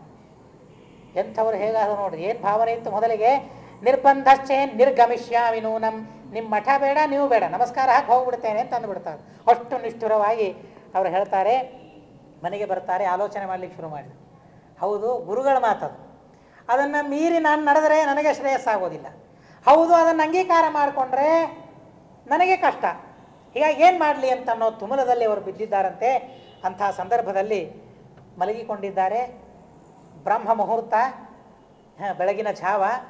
ಆ ಜಾವದಲ್ಲಿ ಒಬ್ಬ ಹೆಣ್ಣು ಮಗಳು ಕಾಣಿಸಿದ್ದಾಳಂತೆ. ಶುಭ್ರವರ್ಣ, ಶುಭ್ರವಾದ ವೇಷವನ್ನು ಧಾರಣೆ ಮಾಡಿಕೊಂಡು ಹೆಣ್ಣು ಮಗಳು ಬಂದು ಕಾಣಿಸ್ತಾ ಇದ್ದಾಳೆ. ಯಾರು ನೀನು ಅಂತ ಕೇಳ್ತಾ ಇದ್ದಾರೆ ಇವರು ವೆಂಕಟನಾಥಾಚಾರ್ಯರು. ನಾನು ಯಾರ? ನಾನು ವಿದ್ಯಾದೇವಿ, ನಾನು ಸರಸ್ವತೀ ದೇವಿ. ಅಂತ ಹೇಳಿ ಮಧ್ವಾಚಾರ್ಯರು, ಟೀಕಾಕೃತ್ಪಾದರು, ಇಂಥ ವ್ಯಾಸರಾಜರು, ಇಂಥ ಮಹಾನುಭಾವರೆಲ್ಲ ನನ್ನ ಪ್ರಚಾರವನ್ನು ಮಾಡ್ತಾ ಇದ್ದಾರೆ. ಆದರೆ ಈಗ ನೀನು ಮಾತ್ರ ಬೇಡ ಅಂತ ಹೇಳಿ ನನ್ನ ಕೈ ಬಿಡ್ತಾ ಇದ್ದಿ, ವಿದ್ಯಾ ಪ್ರಚಾರವನ್ನೇ ಮಾಡಲಿಕ್ಕೆ ತಯಾರಾಗೋದಿಲ್ಲ ಅಂತ ಹೇಳಿ ನನ್ನ ಕೈ ಬಿಡ್ತಾ ಇದ್ದಿ. ಆದರೆ ಹಾಗೆ ಮಾಡಲಿಕ್ಕೆ ಹೋಗಬೇಡ, ನನ್ನ ಪ್ರಚಾರ ಆಗೋ ಹಾಗೆ ಮಾಡು ಅಂತ ಹೇಳಿ ಆ ವಿದ್ಯಾದೇವಿ ಸರಸ್ವತೀ ದೇವಿ ಕೇಳಿಕೊಳ್ತಾರಂತೆ. ಪ್ರೋವಾಚೈಷಾ ಚಿಂತಯಂತಂ ತಮಿತ್ತಂ ವಿಚಾರ ಮಾಡಿ ಹೇಳಿದ ಮೇಲೆ ಬೆಳಿಗ್ಗೆ ಹೇಳ್ತಾರೆ. ಬೆಳಿಗ್ಗೆ ಹೇಳಿ ಎಂಥ ಕನಸು ಬಿತ್ತಲ್ಲ, ಏನು ಮಾಡಬೇಕಿನ್ನ ಅಂತ ಹೇಳಿ ವಿಚಾರ ಮಾಡ್ತಾರೆ. ವಿಚಾರ ಮಾಡಿ ರಾಘವೇಂದ್ರ ಸ್ವಾಮಿಗಳು, ವೆಂಕಟನಾಥಾಚಾರ್ಯರು ಹೋಗ್ತಾರೆ, ಗುರುಗಳ ಹತ್ರ ಹೋಗ್ತಾರೆ. ಗುರುಗಳ ಹತ್ರ ಹೋಗಿ ಕೇಳಿಕೊಳ್ತಾರೆ.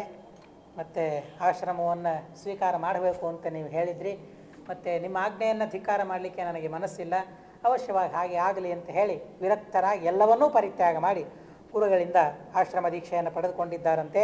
ಸನ್ಯಾಸಶ್ಚೇತ್ ದೀಯತೇತ್ರೈವ ಮೋಹಾತ ಭಾರ್ಯಾ ಕುರ್ಯಾತ್ ಸಾಹಸಂ ತಸ್ಯ ನೂನಂ ಇತ್ಯಾಲೋಚ್ಯ ಶ್ರೀ ಸುಧೀಂದ್ರೋತ ಯೋಗಿ ಸಾಕಂ ಯಾಯಾತ್ ತೇನ ತಂಜಾಪುರಿಂ ಸಹ. ಇಲ್ಲೇನೇ ಆಶ್ರಮವನ್ನು ಕೊಟ್ಟರೆ ಅವಳ ಹೆಂಡತಿ ಇಲ್ಲೇ ಇದ್ದಾಳೆ, ಹೀಗಾಗಿ ಯಾರಿಗೆ ಗೊತ್ತು, ಸಾಹಸವನ್ನು ಮಾಡಿ ಅವಳು ಆತ್ಮಹತ್ಯೆಯನ್ನು ಮಾಡಿಕೊಳ್ಳಬಹುದು ಅನ್ನೋದಕ್ಕಾಗಿ ಇಲ್ಲಿ ಆಶ್ರಮವನ್ನು ಕೊಡೋದು ಬೇಡ ಅಂತ ಹೇಳಿ ಅಲ್ಲಿಂದ ಅವರು ತಂಜಾಪುರಕ್ಕೆ ಹೋಗ್ತಾರಂತೆ. ಅಲ್ಲಿಗೆ ಹೋಗಿ ತಂಜಾಪುರದಲ್ಲಿ ಅವರಿಗೆ ಆಶ್ರಮವನ್ನು ಕೊಡ್ತಾರೆ. ತಸ್ಯ ನಾಮ ಸದದೇ ಸದಾಧೀಶ ರಾಜರಾಜ ಇವ ರಾಜಿತ ಶ್ರಿಯ ರಾಮಭದ್ರ ಇವ ಭದ್ರಭಾಜನಂ ತತ್ಕೃಪೇವ ಜಗತಾಂ ಹಿತೇರತಃ. ರಾಘವೇಂದ್ರ ತೀರ್ಥ ಅಂತ ಅವರಿಗೆ ನಾಮಕರಣವನ್ನು ಮಾಡಿ ಆಶೀರ್ವಾದವನ್ನು ಮಾಡ್ತಾರೆ. ಆಚಾರ್ಯೇ ರಾಜಮಾನ ಶ್ರುತಿ ಶಿಖರ ಕಲಾ ರಾಜ್ಯ ಲಕ್ಷ್ಮೀ ಸುಧೀಂದ್ರೇ ಮುಕ್ತವಾತಂ ತುಂಗಭದ್ರಾ ತಟಭುವಿ ಗುರುಭಿರ್ಭ್ರಾಜಮಾನಂ ತಪೋಭಿಃ ರಾಜಂತಂ ಕುಂಭಘೋಣೆ ರಘುಪತಿ ಚರಣಾ ಸೇವನಾಸಕ್ತ ಚಿತ್ತಂ ವಿದ್ವಾಂಸಂ ವರ್ಧಮಾನಂ ಗುಣಗಣ ಜಲಧಿಂ ಸಂಶ್ರಿತ. ರಾಘವೇಂದ್ರಂ ಈ ರೀತಿಯಾಗಿ ಅಲ್ಲಿ ಆಶ್ರಮವನ್ನು ಪಡೆದು ಮತ್ತೆ ಕುಂಭಕೋಣಕ್ಕೆ ಬಂದಿದ್ದಾರೆ. ಆ ಕುಂಭಕೋಣ ಕ್ಷೇತ್ರದಲ್ಲಿ ವಿಶಿಷ್ಟವಾಗಿ ಪರಮಾತ್ಮನ ಉಪಾಸನೆಯನ್ನು ಮಾಡ್ತಾ ಬಂದಿರತಕ್ಕಂತಹ ಶಿಷ್ಯವರ್ಗಕ್ಕೆ ಪಾಠ ಪ್ರವಚನಾದಿಗಳನ್ನು ಮಾಡ್ತಾ ರಾಘವೇಂದ್ರ ಸ್ವಾಮಿಗಳು ವಿರಾಜಮಾನರಾಗಿದ್ದಾರೆ ಅಂತ ಹೇಳಿ ಕಥೆಯನ್ನು ತಿಳಿಸ್ತಾರೆ. ಶ್ರೀಮತ್ ಕಶ್ಯಪ ವಂಶವರ್ಧಿ ಶಶಿನಃ ಷಡ್ದರ್ಶನೀ ವಲ್ಲಭ ಶ್ರೀಲಕ್ಷ್ಮೀ ನರಸಿಂಹ ವಿತ್ತ ವಿದುಷಃ ಶ್ರೀ ವೆಂಕಟಾಂಬಾ ಮನೋಜಾತೆ ನಾರ್ಯಮಯ ದಯಾ ಸುಧಾಮಯ ಗಿರ ನಾರಾಯಣೇನೋದಿತೆ ಕಾವ್ಯೇ ಚಾರುಣಿ ರಾಘವೇಂದ್ರ ವಿಜರೆ ಸರ್ಗೋದ್ಯಷಷ್ಟೋ ಭವತ ಇತಿ ಕವಿಕುಲತಿಲಕೇನ ಶ್ರೀನಾರಾಯಣಾಚಾರ್ಯೇಣ ವಿರಚಿತೆ ಶ್ರೀರಾಘವೇಂದ್ರ ವಿಜರೆ ಷಷ್ಠಃ ಸರ್ಗಃ ಸಮಾಪ್ತಃ ಅಸ್ಮದ್ಗುರುವಂತರ್ಗತ ತಾತ್ವಿಕ ದೇವತಾಂತರ್ಗತ ಭಾರತೀರಮಣ ಮುಖ್ಯಪ್ರಾಣಾಂತರ್ಗತ ಶ್ರೀಕೃಷ್ಣ ಅರ್ಪಣಮಸ್ತು. ಅಕ್ಷರಂ ಕರ್ಮ